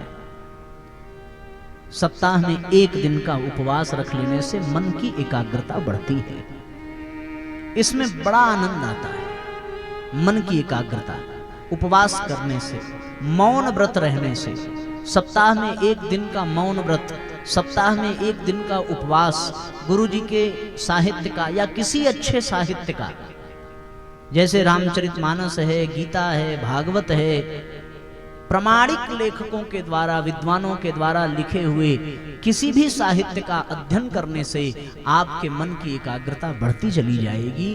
आपका मन जप में लगने लगेगा। तो आप जो है गायत्री मंत्र का जप करेंगे, सूर्य भगवान का ध्यान करेंगे और अपने मन की एकाग्रता के लिए अच्छे विचारों का सानिध्य रखेंगे। सत्संग और स्वाध्याय में अपने मन को निरंतर लगाए रखेंगे। सत्संग तो आपको रोज मिलेगा नहीं, पर स्वाध्याय के लिए आप किताब खरीद कर कभी भी पढ़ सकते हैं। एक उपाय और ये भी है कि आप हमारे YouTube चैनल को सब्सक्राइब कर लीजिए। आपको हमारा सत्संग और हमारा स्वाध्याय हमेशा आपको YouTube पर मिलता रहेगा। हम रोज रात में 8 बजे गुरु जी का साहित्य पढ़ाते हैं। या आप शांति कुंज का YouTube चैनल है, शांति कुंज वीडियो, आप उसको सब्सक्राइब कर लीजिए। तो शांति कुंज से जितने भी गुरु जी माता जी के और आदरणीय चिन्मय भैया के, श्रद्धेय डॉक्टर साहब के जितने भी प्रवचन हैं वो सब आपको मिलते चले जाएंगे। आप मोबाइल पर सुनते रहेंगे तो इससे आपका मन एकाग्र होता चला जाएगा, आपका मन जप में लगने लगेगा। और यही पूरी प्रक्रिया गायत्री उपासना कहलाती है। अब इसमें थोड़ा सा कर्मकांड ये जुड़ जाता है कि जप करने से पहले आसन पर जब हम बैठें तो हाथ में जल लेकर के थोड़ा पवित्रीकरण कर लें। या वहाँ गायत्री चालीसा की किताब तो होगी स्टॉल पे ना, गायत्री चालीसा, तो आप वहाँ गायत्री चालीसा की किताब जरूर 5 रुपए के लगभग होगी, 5-7 रुपए की, आप जरूर गायत्री चालीसा की किताब ले लीजिएगा। और किताब लीजिए चाहे ना लीजिए, या तो गायत्री की दैनिक उपासना या गायत्री प्रार्थना या गायत्री चालीसा, आप ये किताब जरूर सब लोग इसको खरीद लीजिए। उसमें लिखा है कि गायत्री मंत्र जपने से पहले कैसे पवित्रीकरण करें, कैसे प्राणायाम करें, सारी विधि उसमें लिखी हुई है। 5-7 रुपए कोई बहुत बड़ी रकम नहीं होती है, आप आराम से उसको वहां ले सकते हैं और लेकर के उसका लाभ ले सकते हैं। जिनको जप में मन न लगे वो वहां से गायत्री मंत्र लेखन की कॉपी भी 6 रुपए की है। आप 6 रुपए की है बाबूजी, 6-7 रुपए की, कितने की है? ऐसे उंगली से इशारा कर दीजिए, 10 रुपए की। 10 रुपए की मंत्र लेखन की कॉपी है। आप मंत्र लेखन की 2-4-10 कापियां ले लीजिए और लेकर के रोज 11 बार अगर गायत्री मंत्र लिखेंगे तो 11 बार लिखने पर 1 माला गायत्री मंत्र के बराबर माना जाता है। 11 बार अगर आप गायत्री मंत्र लिखिए, और लाल रंग के कलम से लिखना चाहिए, लाल रंग के कलम से आप गायत्री मंत्र लिखें तो 11 बार लिखने पर 1 माला का पुण्य मिलता है। और गुरुजी ने कहा है कि कम से कम 3 माला हम करें, 1 माला अपने लिए, 1 परिवार के लिए, 1 समाज के कल्याण के लिए। तो 3 माला गायत्री मंत्र का जाप करने के लिए आपको 33 लाइन यानी 1 पेज गायत्री मंत्र लिखना पड़ेगा। 1 पेज में 33 लाइन होती है, आप उसको लिखिए। ये और आसान है। गायत्री मंत्र लिखने के तो अनेकों फायदे हैं। पहला, जिन लोगों के हाथ कांपते हैं वो गायत्री मंत्र लिखना शुरू कर दें, हाथ का कांपना बंद हो जाएगा। जिनका मन इधर उधर भागता है, हमेशा चिड़चिड़ापन रहता है, वो गायत्री मंत्र लिखें तो मन की अशांति मिटती चली जाएगी। एक और बात कि जप में आपका ध्यान इधर उधर जा सकता है, लेकिन जब आप मंत्र को लिखते हैं तो आपकी उंगली, आपकी आंखें और आपका मन तीनों उसी में लगा रहता है, सो एकाग्रता ज्यादा रहती है मंत्र लिखने में। और शास्त्रों में ऐसा वर्णन है कि मंत्र का जाप करने से मंत्र जागृत होता है। मंत्र लिखने से मंत्र की शक्ति हमारे आत्मा में प्रवेश करती है। मंत्र लेखन करने से जप करने की अपेक्षा लिखने से 100 गुना अधिक लाभ मिलता है। इसलिए मंत्र को लिखने का अभ्यास करना चाहिए। परम पूज्य गुरुदेव ने गायत्री तपोभूमि में जब वंदनीय गायत्री माता की प्राण प्रतिष्ठा की तो वहां 24 करोड़ गायत्री मंत्र लिख करके रखा गया है। आज भी वो कापियां आज भी बकायदे कपड़े में बांध करके रखी गई हैं, उसका नित्य पूजन होता है। कितना मंत्र लिखा हुआ है? 24 करोड़ मंत्र लेखन करके वहां गुरुजी ने लिखवाया है। लगभग हर शक्तिपीठ पर गायत्री मंत्र प्रचुर मात्रा में लिख करके कापियां उसकी रखी हुई हैं। यहां तक कि गुरुजी ने कहा जो लोग मकान का निर्माण कराते हैं वो गायत्री मंत्र लिख करके मकान के नींव में गायत्री मंत्र लिख करके डाल दें तो उससे मकान में बहुत सुंदर तरंगें बनी रहती हैं और कोई भी नकारात्मक शक्ति आपके घर में प्रवेश नहीं कर सकती। इतना लाभ है गायत्री मंत्र लेखन का। इसलिए साथियों, जीवन में आपको गायत्री मंत्र से जुड़ना चाहिए। जो व्यक्ति गायत्री मंत्र से जुड़ जाता है उसको जीवन में बड़ा आनंद आता है। सविता भगवान देवता का ध्यान करते करते गायत्री मंत्र का जाप करना चाहिए। आप जरा सा इसका हम आपको अभ्यास कराते हैं। आप सब लोग कमर सीधी करके बैठे, दोनों हाथों को बिल्कुल ऐसे गोद में रख लीजिए, बाएं हाथ को नीचे रख लें, दाहिने हाथ को ऊपर रख लें। मेरुदंड को एकदम सीधा रखिए, आपका शरीर किसी से स्पर्श न हो इसका ध्यान रखिए। थोड़ा दूरी बना करके बैठें सब लोग। अब धीरे धीरे अपने नेत्रों को बंद कर लीजिए। हम जैसे बताते जा रहे हैं आप वैसी मनोभूमि बनाते जाइए, कल्पना करते जाइए। भाव करें कि आप गंगा के तट पर बैठे हैं। मां गंगा कलकल छलछल बहती हुई प्रवाहित हो रही है। गंगा की बहती धारा हिमालय की छत्र छाया, खूब ऊंची ऊंची हिमालय की चोटियां बर्फ से ढकी हुई, गंगा की गोद, हिमालय की छाया, हिमालय के शिखर पर उगता हुआ सूर्य, लालिमा से भरा हुआ, प्रकाश से भरा हुआ सूर्य, सविता देवता।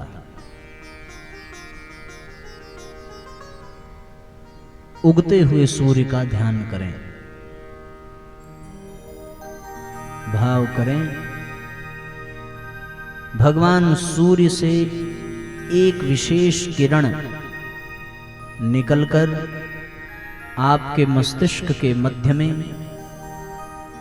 आज्ञा चक्र पर, जहां माताएं बिंदी लगाती हैं, सूर्य का प्रकाश आपके भीतर दोनों भौहों के बीच में प्रवेश कर रहा है। जैसे बालू जल को सोख लेता है, वैसे ही सविता देवता के प्रकाश को, तेज को आप अपने भीतर सोखते जा रहे हैं। प्रकाश से आपका शरीर भरता जा रहा है। आपके नस नस में, रक्त की बूंद बूंद में, हड्डियों के कण कण में, मस्तिष्क में भगवान सूर्य से भगवान का दिव्य प्रकाश फैलता जा रहा है। निकलकर आपके मस्तिष्क हम के भीतर मध्य में और बाहर से प्रकाश आज्ञा चक्र पर भरते जा रहे हैं। जहां माताएं बिंदी लगाती हैं, सूर्य के प्रकाश को अपने भीतर आपके ध्यान भीतर रखें। अब मन ही मन भौहों के गायत्री बीच मंत्र में प्रवेश कर रहा है। मन ही मन, बिना जैसे आवाज बालू निकाले, जल को बिना ओठ, बिना जीभ हिलाए, मानसिक जप।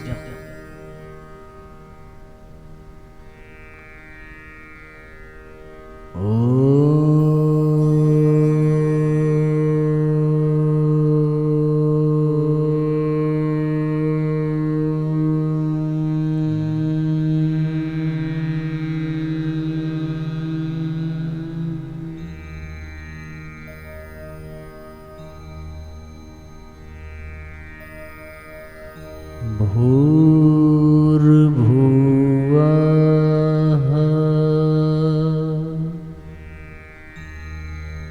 स्वः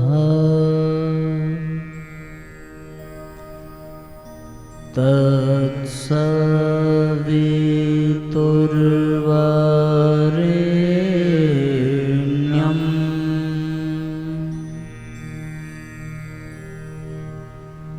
भर्गो देवस्य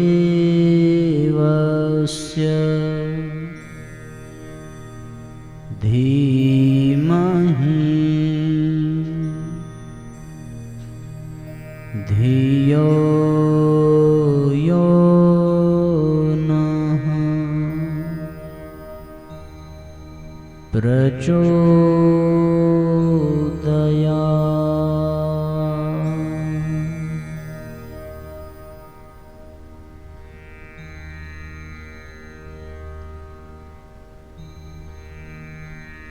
ओ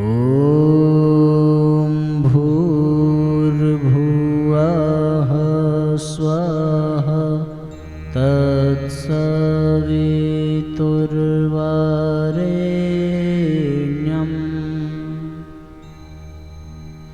भर्गो देवस्य धीमहि धियो यो नः प्रचोदयात्।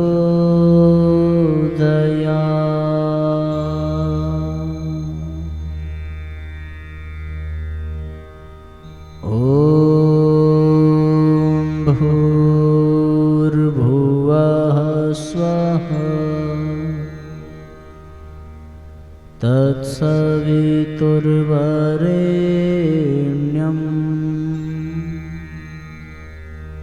भर्गो देवस्य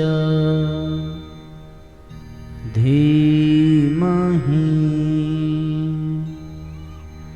धियो यो नः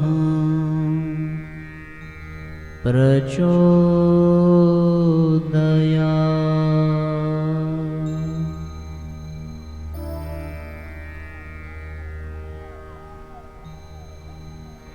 नेत्र बंद रहने दें। अब हाथ जोड़कर धीरे धीरे सूर्य भगवान को मन ही मन प्रणाम करें। दोनों हथेलियों को धीरे धीरे रगड़िए। रगड़कर नेत्रों को सहलाएं। भाव करें कि जो ऊर्जा भगवान से हमें मिली है हम भीतर धारण कर रहे हैं, और नेत्रों को सहलाकर धीरे से अपने नेत्रों को खोल लें।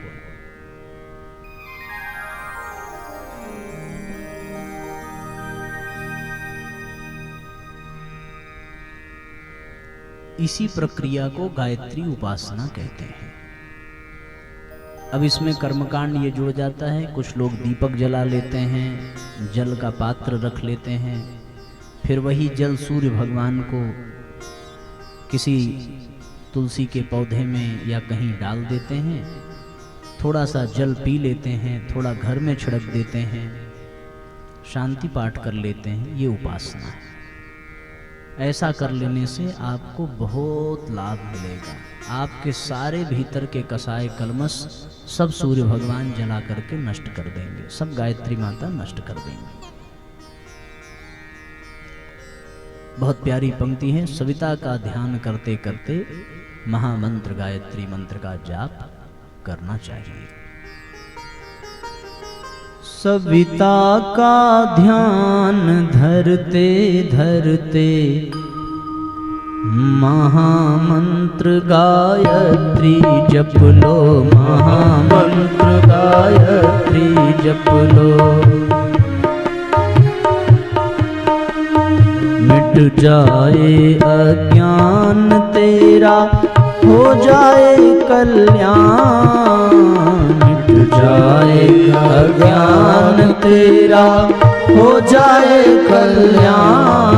सविता का ध्यान धरते धरते महामंत्र गायत्री जप लो, महामंत्र गायत्री जप लो, महामंत्र गायत्री जप लो।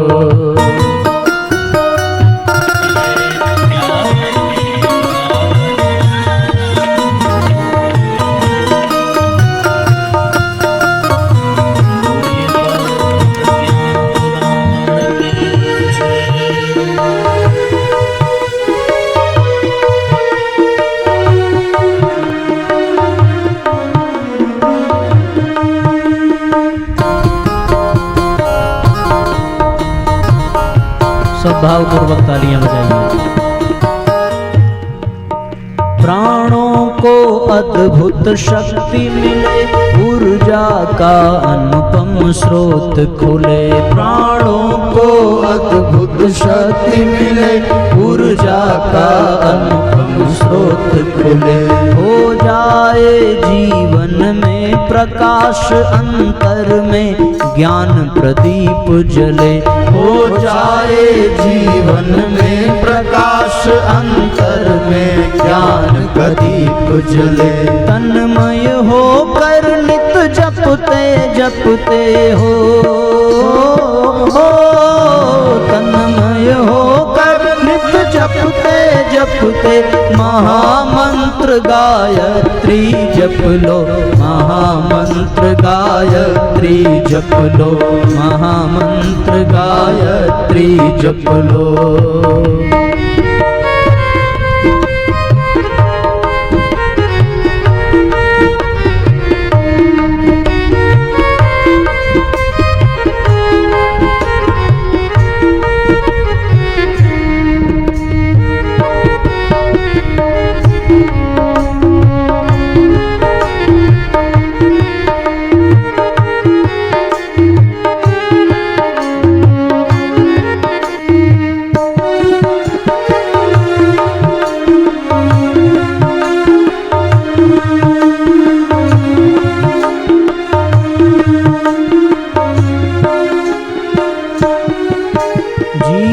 का हो फिर परिष्कार, निष्कासित हो मन के विकार। जीवन का हो फिर परिष्कार, निष्कासित हो मन के विकार। सद्बुद्धि का होवे विकास, सत्कर्मों का होवे प्रसार। सद्बुद्धि का होवे विकास, सत्कर्मों का होवे प्रसार। शुभ कर्मों को नित करते करते हो, शुभ कर्मों को नित करते करते महामंत्र गायत्री जप लो, महामंत्र गायत्री जप लो, महामंत्र गायत्री जप लो। सविता का ध्यान धरते धरते महामंत्र गायत्री जप लो, महामंत्र गायत्री जप लो।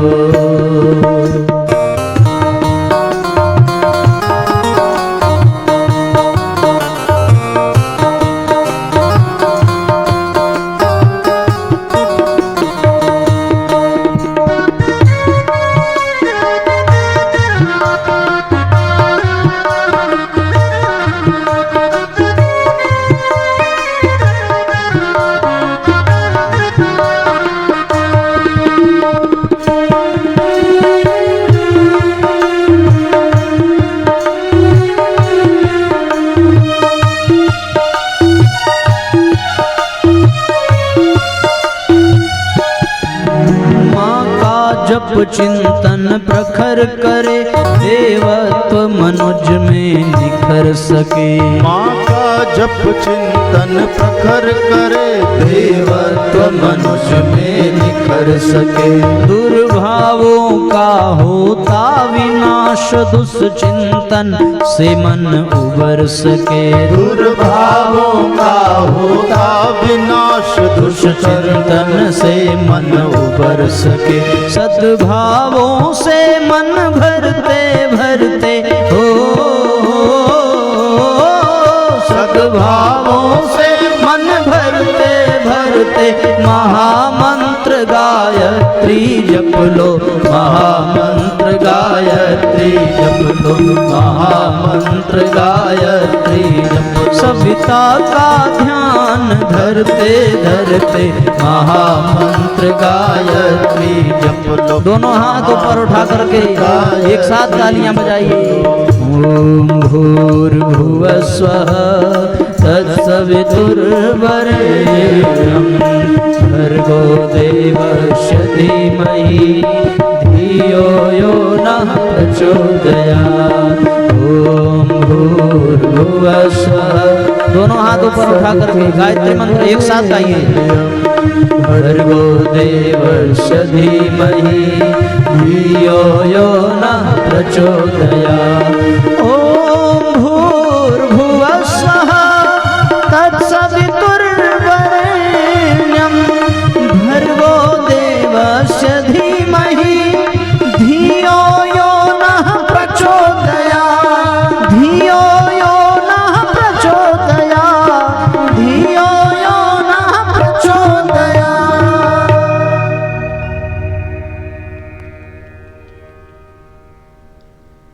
तो सूर्य भगवान का ध्यान करके गायत्री मंत्र का जाप करना, इसी को उपासना कहते हैं।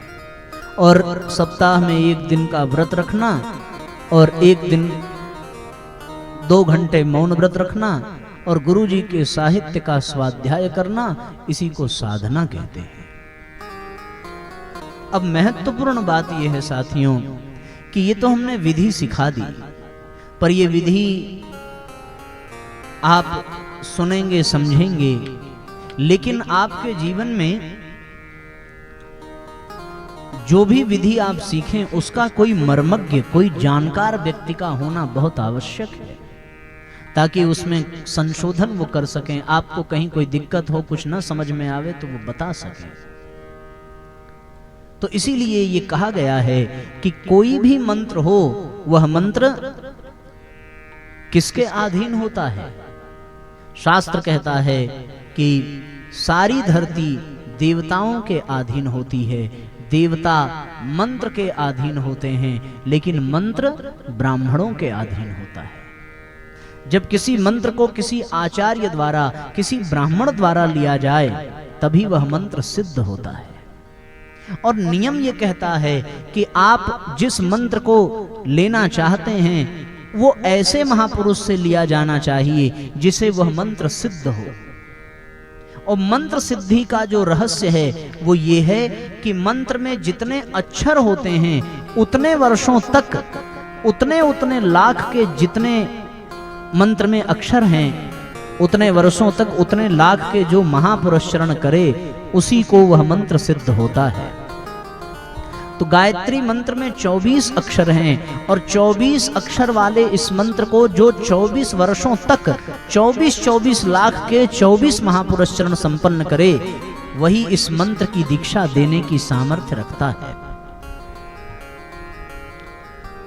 बड़ी सुंदर बात यह है कि इस ब्रह्मांड में, यानी इस धरती पर, ब्रह्मांड के लिए तो नहीं, क्योंकि ब्रह्मांड ईश्वर का तो बहुत बड़ा है, हम लोग तो केवल धरती का ही ज्ञान रख पा रहे हैं। पर आज वर्तमान में इस युग में इस धरती पर गायत्री मंत्र के 24 लाख के 24 महापुरुष चरण अगर किसी ने संपन्न किए हैं ऋषि विश्वामित्र के बाद, तो वो केवल और केवल परम पूज्य गुरुदेव और परम वंदनीय माता जी हैं। इनके अतिरिक्त किसी ने 24 लाख के महापुरुष चरण आज तक किए नहीं। और वो भी किया कैसे? 24 वर्षों तक केवल और केवल जौ की रोटी और छाछ एक समय लेकर के गुरुजी ने 24 साल तक गायत्री मंत्र की साधना की है। गायत्री मंत्र को जगाया, गायत्री मंत्र को सिद्ध किया। 1926 से लेकर के 1951 तक परम पूज्य गुरुदेव ने गायत्री मंत्र की 24 वर्ष की साधना संपन्न की। इसलिए परम पूज्य गुरुदेव परम वंदनीय माता जी के द्वारा जो गायत्री मंत्र की दीक्षा लेकर के गायत्री मंत्र का जाप करेगा, उसे अक्षरशः गायत्री मंत्र का लाभ प्राप्त होगा। शास्त्र ये कहता है, जो सद्गुरु सो दीक्षा पाई, सो साधन को सफल बनाई। जो सद्गुरु सो दीक्षा पावे, सो साधन को सफल बनावे। जो गुरु से दीक्षा लेकर के गायत्री मंत्र का जाप करता है, उसे ही गायत्री मंत्र के सारी शक्ति का वास्तविक लाभ प्राप्त होता है।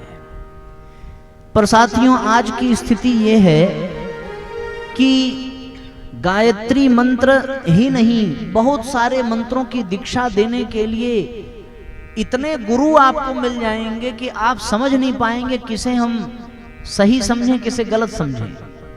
आज चेलों की संख्या कम है, गुरु आपको चेलों से ज्यादा मिल जाएंगे। कबीरदास जी ने अपनी चौपाई में, अपने दोहे में बड़ी सुंदर बात कही है।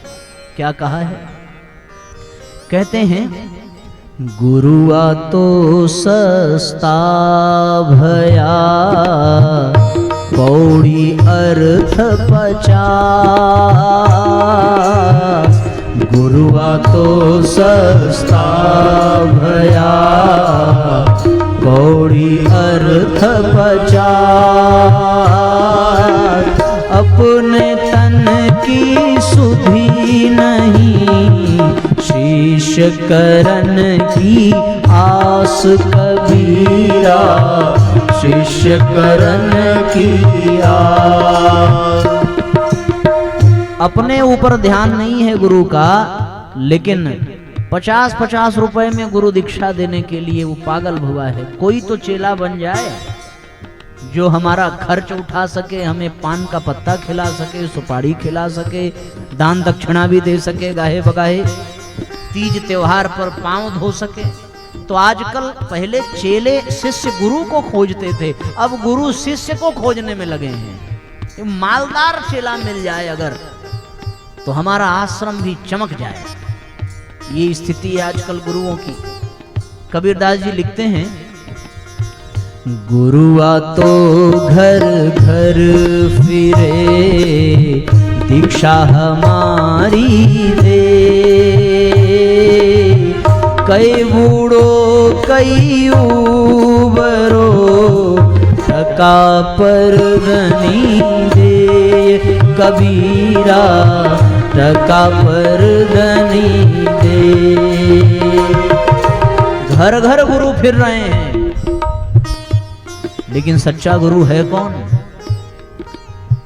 कबीरदास जी फिर लिखते हैं, सांचे गुरु के पक्ष में मन को दे ठहराय।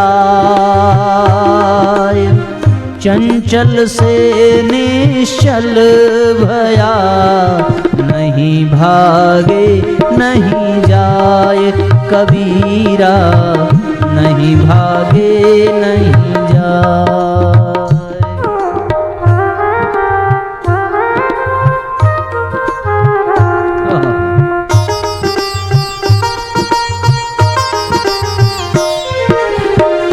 सद्गुरु ऐसा कीजिए, लोभ मोह भ्रम नाही।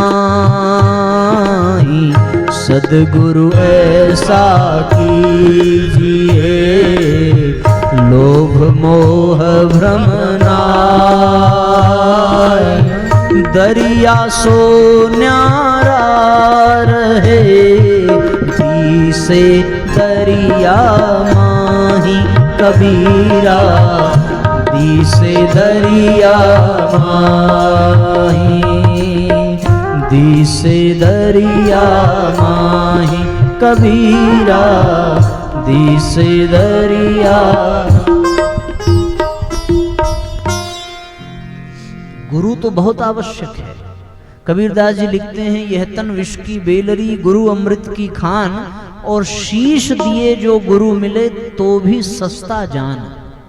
गर्दन कटा देने पर भी अगर गुरु मिल जाए, क्योंकि गुरु जैसे ही आपको मिला, वैसे आपके जितने भी पाप हैं वो सब गुरु अपने ऊपर वरण कर लेता है।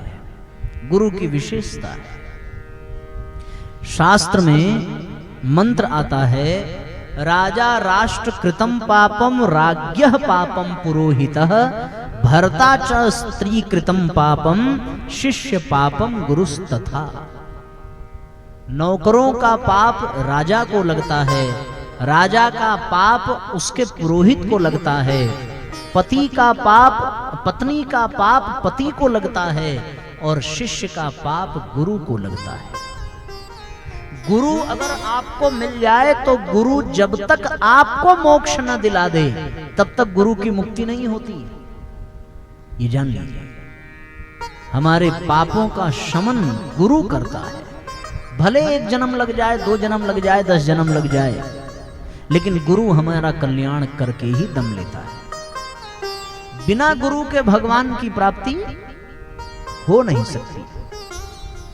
इसलिए गुरु की महिमा को कोई कह ही नहीं सकता। सब धरती कागज करूं लेखन सब बन राय, और 7 समुद्र की मसी करूं गुरु गुण लिखा न जाए। सारी धरती को कागज बना दीजिए, सारे वृक्षों की कलम बना दीजिए, सारे समुद्र की स्याही बना दीजिए, तब भी गुरु के गुणों को लिखा नहीं जा सकता। और वो भी ऐसे सदगुरु परम पूज्य गुरुदेव जैसे, जो इसमें लिखा है ना कि गुरु वही सच्चा है जिसमें सदगुरु ऐसा कीजिए लोभ मोह भ्रम नाही, न उसमें लोभ हो न मोह हो न भ्रम हो। गुरु जी के जीवन में लोभ था ही नहीं। 1950-60 की बात है, बिड़ला जी के सुपुत्र गुरु जी के पास पहुंचे मथुरा में, कहने लगे कि आप सुन रहे हैं गायत्री मंदिर बना रहे हैं, आपको जितना पैसा चाहिए आप उतना पैसा हमसे लीजिए, लेकिन ऐसा शानदार मंदिर बनाइए कि पूरी दुनिया में ऐसा मंदिर दोबारा ना बन सके। गुरु जी ने कहा आपको पैसा कहां से मिलेगा? तो उन्होंने बड़ी विनम्रता से कहा कि भगवान की कृपा से पैसे की कोई कमी नहीं है। गुरु जी ने मुस्कुराते हुए कहा जिन भगवान की आप पर कृपा है उनसे हमारा भी संबंध है, हमें पैसा लेना ही होगा तो जो भगवान आपको दे रहे हैं वो हमें नहीं देंगे। कितनी राशि दे रहे थे आप कल्पना करेंगे, 1950 में वो 11 करोड़ रुपया देने को तैयार थे, पर गुरु जी ने एक क्षण में उसे ठुकरा दिया। उन्होंने कहा कि हम ऐसा मंदिर नहीं बनाना चाहते जनता भूख के मारे मरती जाए और हम सोने का मंदिर बनवाएं। गुरु जी ने कहा हम तो लोगों के हृदय में गायत्री माता का मंदिर बनाना चाहते हैं, लोगों के मुख पे गायत्री मंत्र हो, हृदय में गायत्री माता का ध्यान हो, हम ऐसा मंदिर चाहते हैं, और ये पैसे से नहीं बनेगा। कोई लोभ था ही नहीं गुरु जी के अंदर। 1000 बीघे की जमीन के मालिक थे परम पूज्य गुरुदेव, लेकिन अपने खुद की पैतृक संपत्ति सब दान कर दी। कुछ जमीन में उन्होंने अपनी माता के नाम उत्तर प्रदेश का पहला बालिका इंटर कॉलेज बनवाया। माता दान कुंवरी बालिका इंटर कॉलेज आज भी आगरा जिले के आंवलखेड़ा गांव में है। ये पहला महिला विद्यालय उत्तर प्रदेश का अब सरकार के द्वारा संचालित है इंटर कॉलेज। अपनी जमीन पर गुरुजी ने दान देकर के पूरा बना दिया। गुरुजी की महानता। एक सज्जन गुजरात से आए, उनके माता जी का देहांत हो गया था, सो वो मथुरा में दान करने आए थे। तो गुरुजी को उन्होंने 2000 रुपया दिया। ये कब 1970 की बात हम बता रहे हैं। उन्होंने 2000 रुपया गुरुजी को प्रदान किया और गुरुजी ने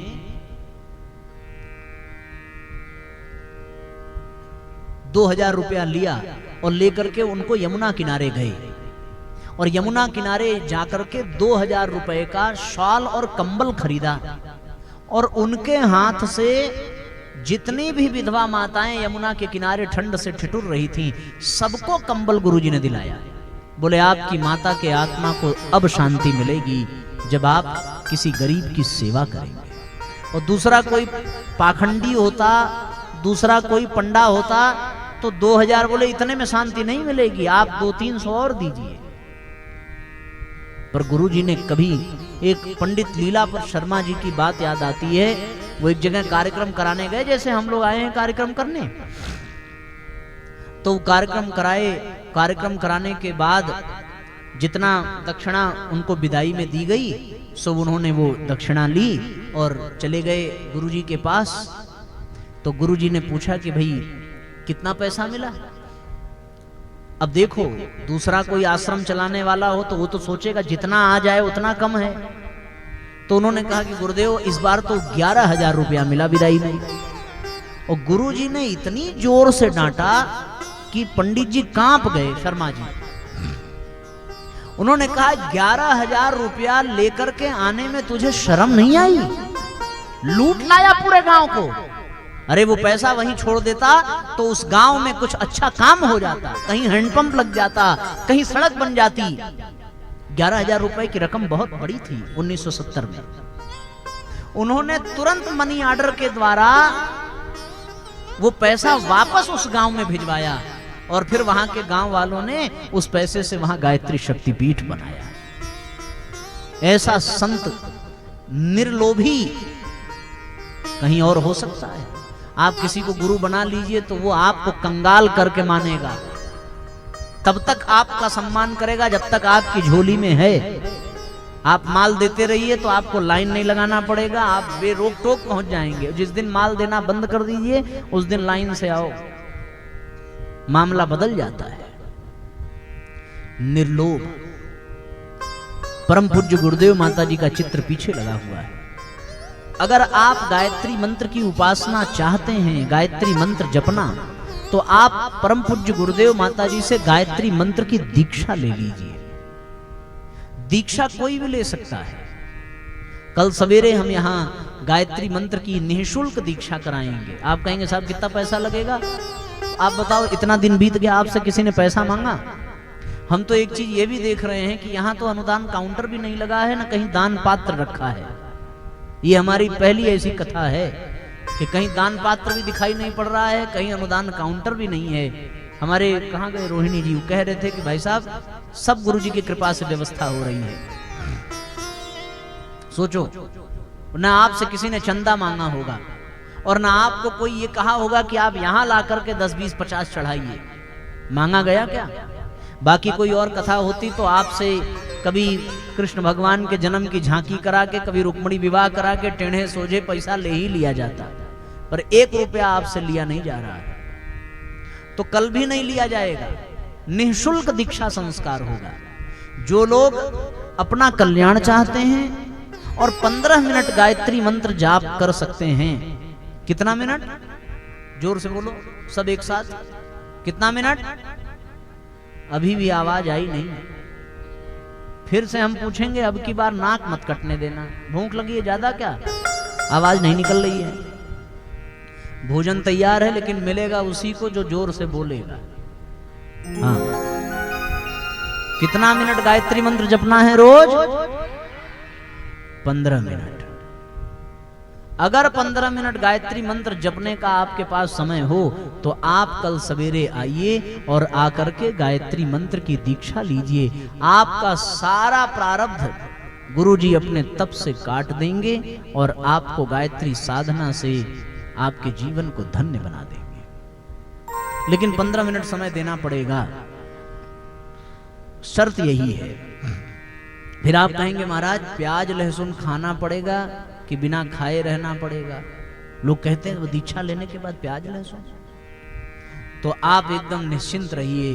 अगर आप 1 किलो प्याज खाते हैं तो कल से 2 किलो खाइए, बल्कि आप कथा में ही प्याज लेकर के आइए, चबाते रहिए। प्याज लहसुन खाने से, प्याज कौन कौन खाता है? हाथ उठाओ जरा। सब लोग खाते हैं ना? अच्छा आप एक बात बताओ, जितना भी सलाद है, चाहे ककड़ी हो, चाहे खीरा हो, चाहे गाजर हो, चाहे मूली हो, एक भी सलाद आप काटिए, आपको कोई परेशानी नहीं होगी। लेकिन आप प्याज काटना शुरू करिए, चाहे हेलमेट लगा के काटिए, आपके आंखों से आंसू आएंगे ही। बोलो गलत कह रहे हैं? हेलमेट जानते हो ना? तो जो बाहर कटने पे रुला रहा है वो भीतर जाएगा तो गायत्री मंत्र सुनाएगा आपको।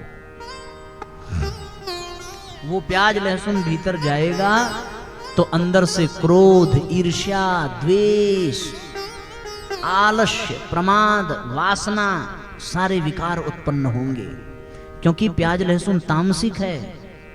इसीलिए साधना करने वालों को तो बिल्कुल नहीं खाना चाहिए। पर आप गृहस्थ में हैं, आपको मन कर रहा है खाने का, खाइए। लेकिन आप एक नियम बना लीजिए कि हम सप्ताह में 1 दिन प्याज लहसुन नहीं खाएंगे, केवल 1 दिन। चाहे गुरुवार को चाहे रविवार को ना खाएं तो ज्यादा अच्छा है। मत खाइए प्याज लहसुन, कम से कम 1 दिन। तो आप कहेंगे साहब बिना प्याज लहसुन के सब्जी अच्छी नहीं लगेगी। लगेंगे रोने, कैसी सब्जी बना दी आज अच्छी नहीं। लो भैया, प्याज लहसुन से सब्जी अच्छी बनती है। हम लोग बिना प्याज लहसुन के खा रहे हैं तो हमारा पेट नहीं भर रहा है क्या? ये प्याज लहसुन की परंपरा चलाई किसने? मांसाहारियों ने। मांस से इतना दुर्गंध आता था कि उस दुर्गंध को मिटाने के लिए उसमें काट काट के प्याज लहसुन डालने लगे। तो लोगों ने नकल मार लिया, बोले वो मांस में डाल रहे तो हम दाल और सब्जी में डालेंगे। न जाने कौन सा कर्म फूटा था लोगों का। प्याज लहसुन बड़ा नुकसान करता है।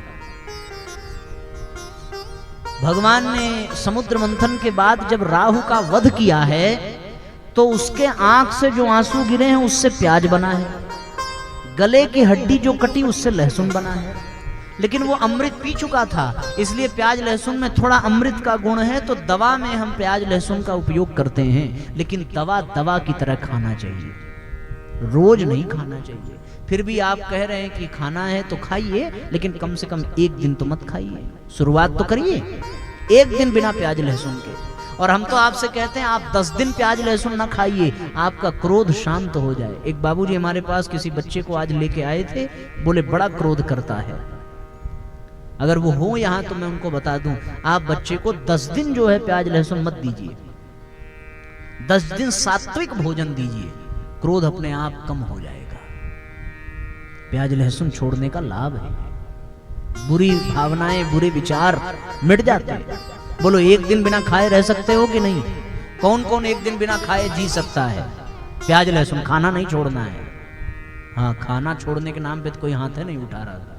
अरे आदमी झगड़ा कर ले घर में तो ऐसे गुस्से में वो 2-3 दिन बिना खाए रह जाता है। क्यों? नाराज होकर के। तो आप एक दिन बिना प्याज लहसुन खाए नहीं रह सकते। अच्छा, जो लोग ये उपाय चाहते हो कि अगर कोई ऐसा उपाय बता दीजिए कि हमें प्याज लहसुन भी ना छोड़ना पड़े और गुरु दीक्षा मिल जाए, तो उसका भी एक उपाय है। जिसको जानना हो वो अपना हाथ ऐसे कर ले, ऐसे कर लिए, ऐसे। प्याज लहसुन छोड़ना भी नहीं पड़ेगा और गायत्री मंत्र की दीक्षा भी मिल जाएगी। जो लोग ईमानदारी से ऐसे हाथ कर उठाना पड़े थोड़ा ऐसे, मैं विधि बता रहा हूं, आपको लाभ मिलेगा। और जो लोग ये सोचते हो कि महाराज 15 मिनट गायत्री मंत्र का जप करना है, थोड़ा ज्यादा है, कुछ कम कर दीजिए, तो जिनको लगे कि 15 मिनट भी समय नहीं मिल रहा है तो वो लोग भी ऐसे हाथ कर लें। अब एक ही बार बताएंगे, बहुत ध्यान से सुनिए, और जैसे जैसे हम बताते जाएं वैसे करते जाना। सब लोग हाथ ऐसे कर लीजिए।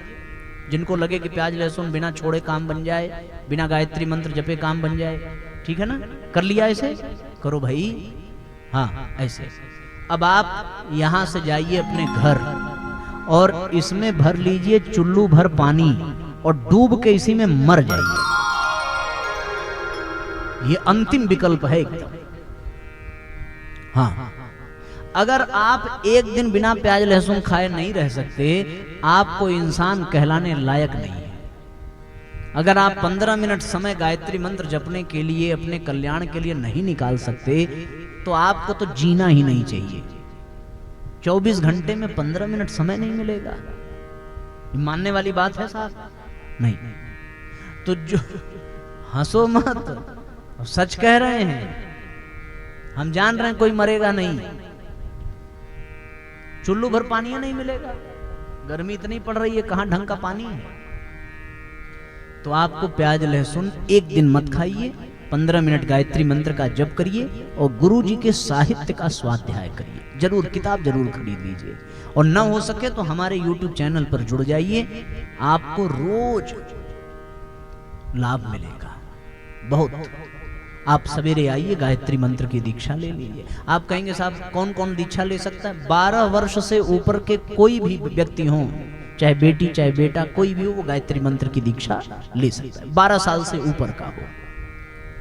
दूसरा, आप कहेंगे साहब अच्छा ऐसा है क्या जो कोई ऐसा हो जो एक बार दीक्षा ले चुका हो, कहीं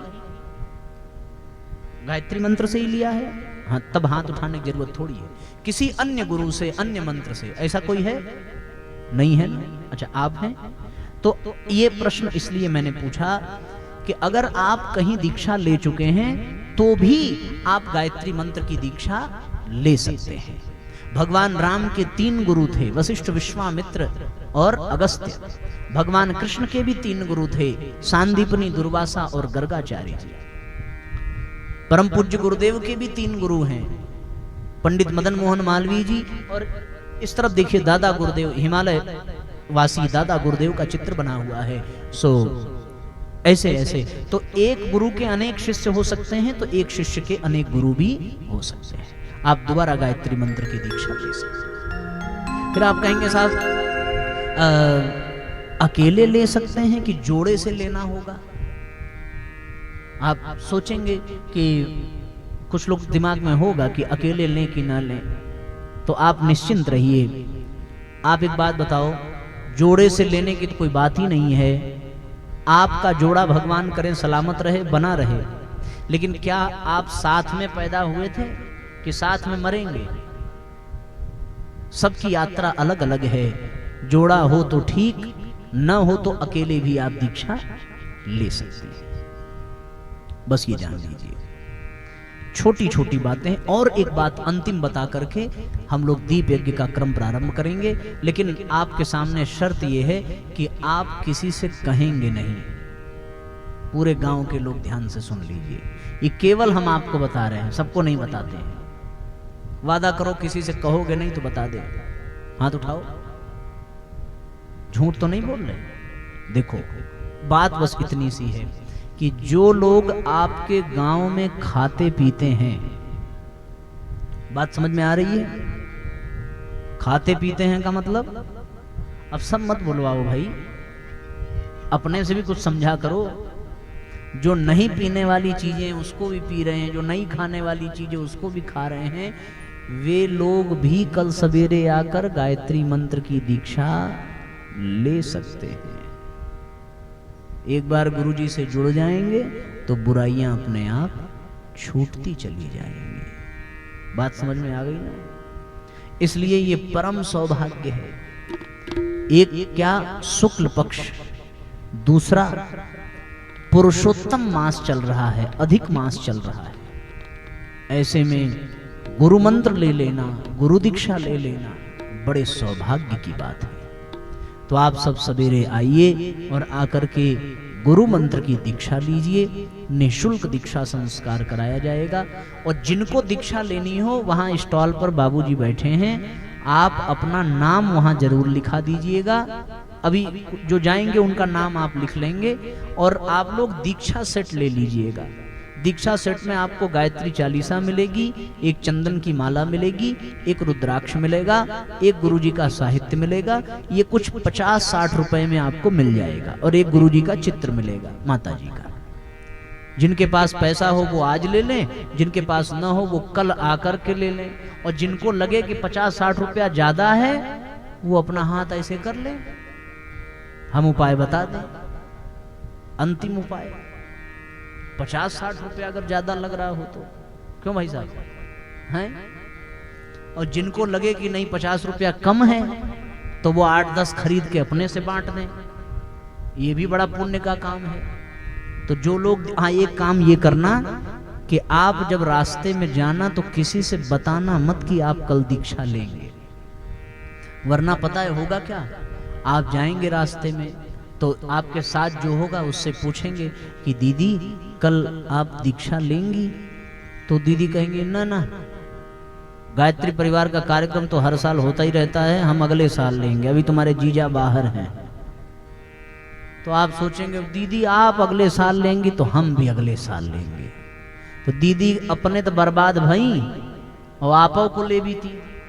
इसलिए किसी से मत कहिएगा। कल जब आप आएंगे चुपचाप आकर के दीक्षा वाली लाइन में बैठ जाएंगे तो दीदी को अंदर से आग लग जाएगी, अरे बाप रे वो तो दीक्षा ले रही है, हम काहे पीछे हटें। तो दीदी भी आके बैठ जाएंगी और आपके चक्कर में दीदी का भी कल्याण हो जाएगा। पक्की बात, कहना मत किसी से। बुद्धिमान मनुष्य वही होता है जो पहले करता है फिर बताता है, और मूर्ख वो होता है जो पहले गा देता है और उसके बाद बेचारा कर भी नहीं पाता है। ठीक, इसलिए बस एक बार आजा गुरुदेव की शरण में, बस एक बार आजा गुरुदेव की शरण में। जीवन सफल बनेगा, जीवन सफल बनेगा गुरुदेव की शरण में। बस एक बार आजा गुरुदेव की शरण में, बस एक बार आजा गुरुदेव दोनों हाथ ऊपर उठा करके ताली बजाइए।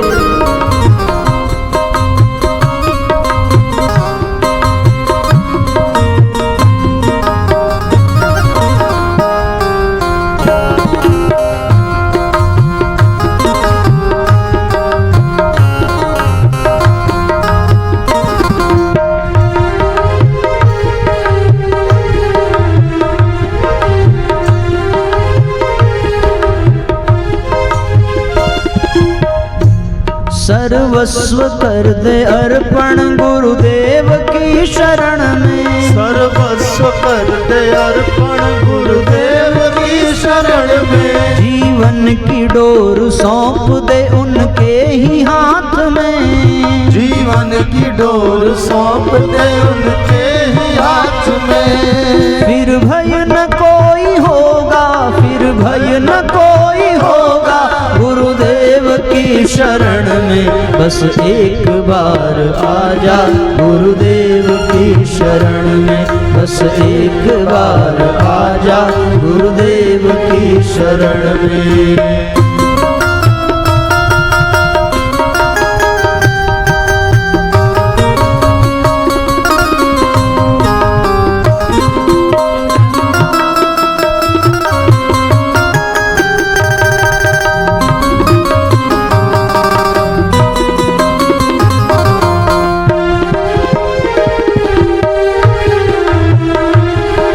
दोनों हाथ ऊपर उठा करके एक साथ तालियां बजाइए।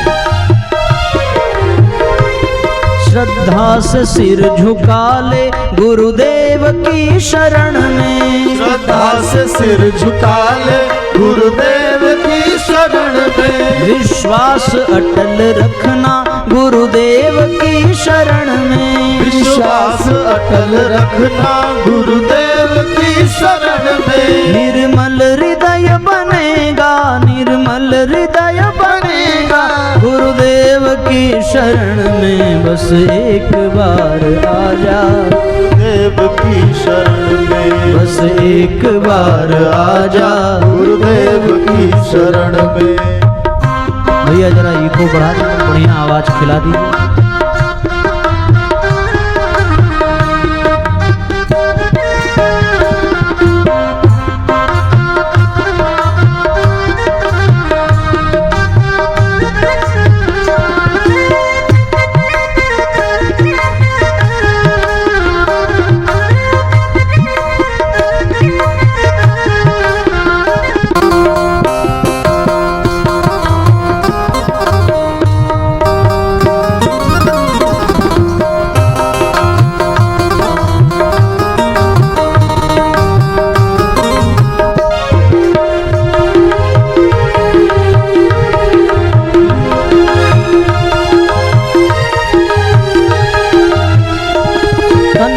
लुटा दे अपना गुरुदेव की शरण में। तन मन लुटा दे अपना गुरुदेव की शरण में। भक्ति में लीन होकर बस आजा उन शरण में। भक्ति में लीन होकर बस आजा उन शरण में। सब कुछ लगा दे अपना, सब कुछ लगा दे अपना गुरुदेव की शरण में। बस एक बार आजा गुरुदेव की शरण में। बस एक बार आजा गुरुदेव की शरण में। बस एक बार आजा गुरुदेव की शरण में। जीवन सफल बनेगा, जीवन सफल बनेगा गुरुदेव की शरण में। बस एक बार आजा गुरुदेव की शरण में। बस एक बार आजा गुरुदेव की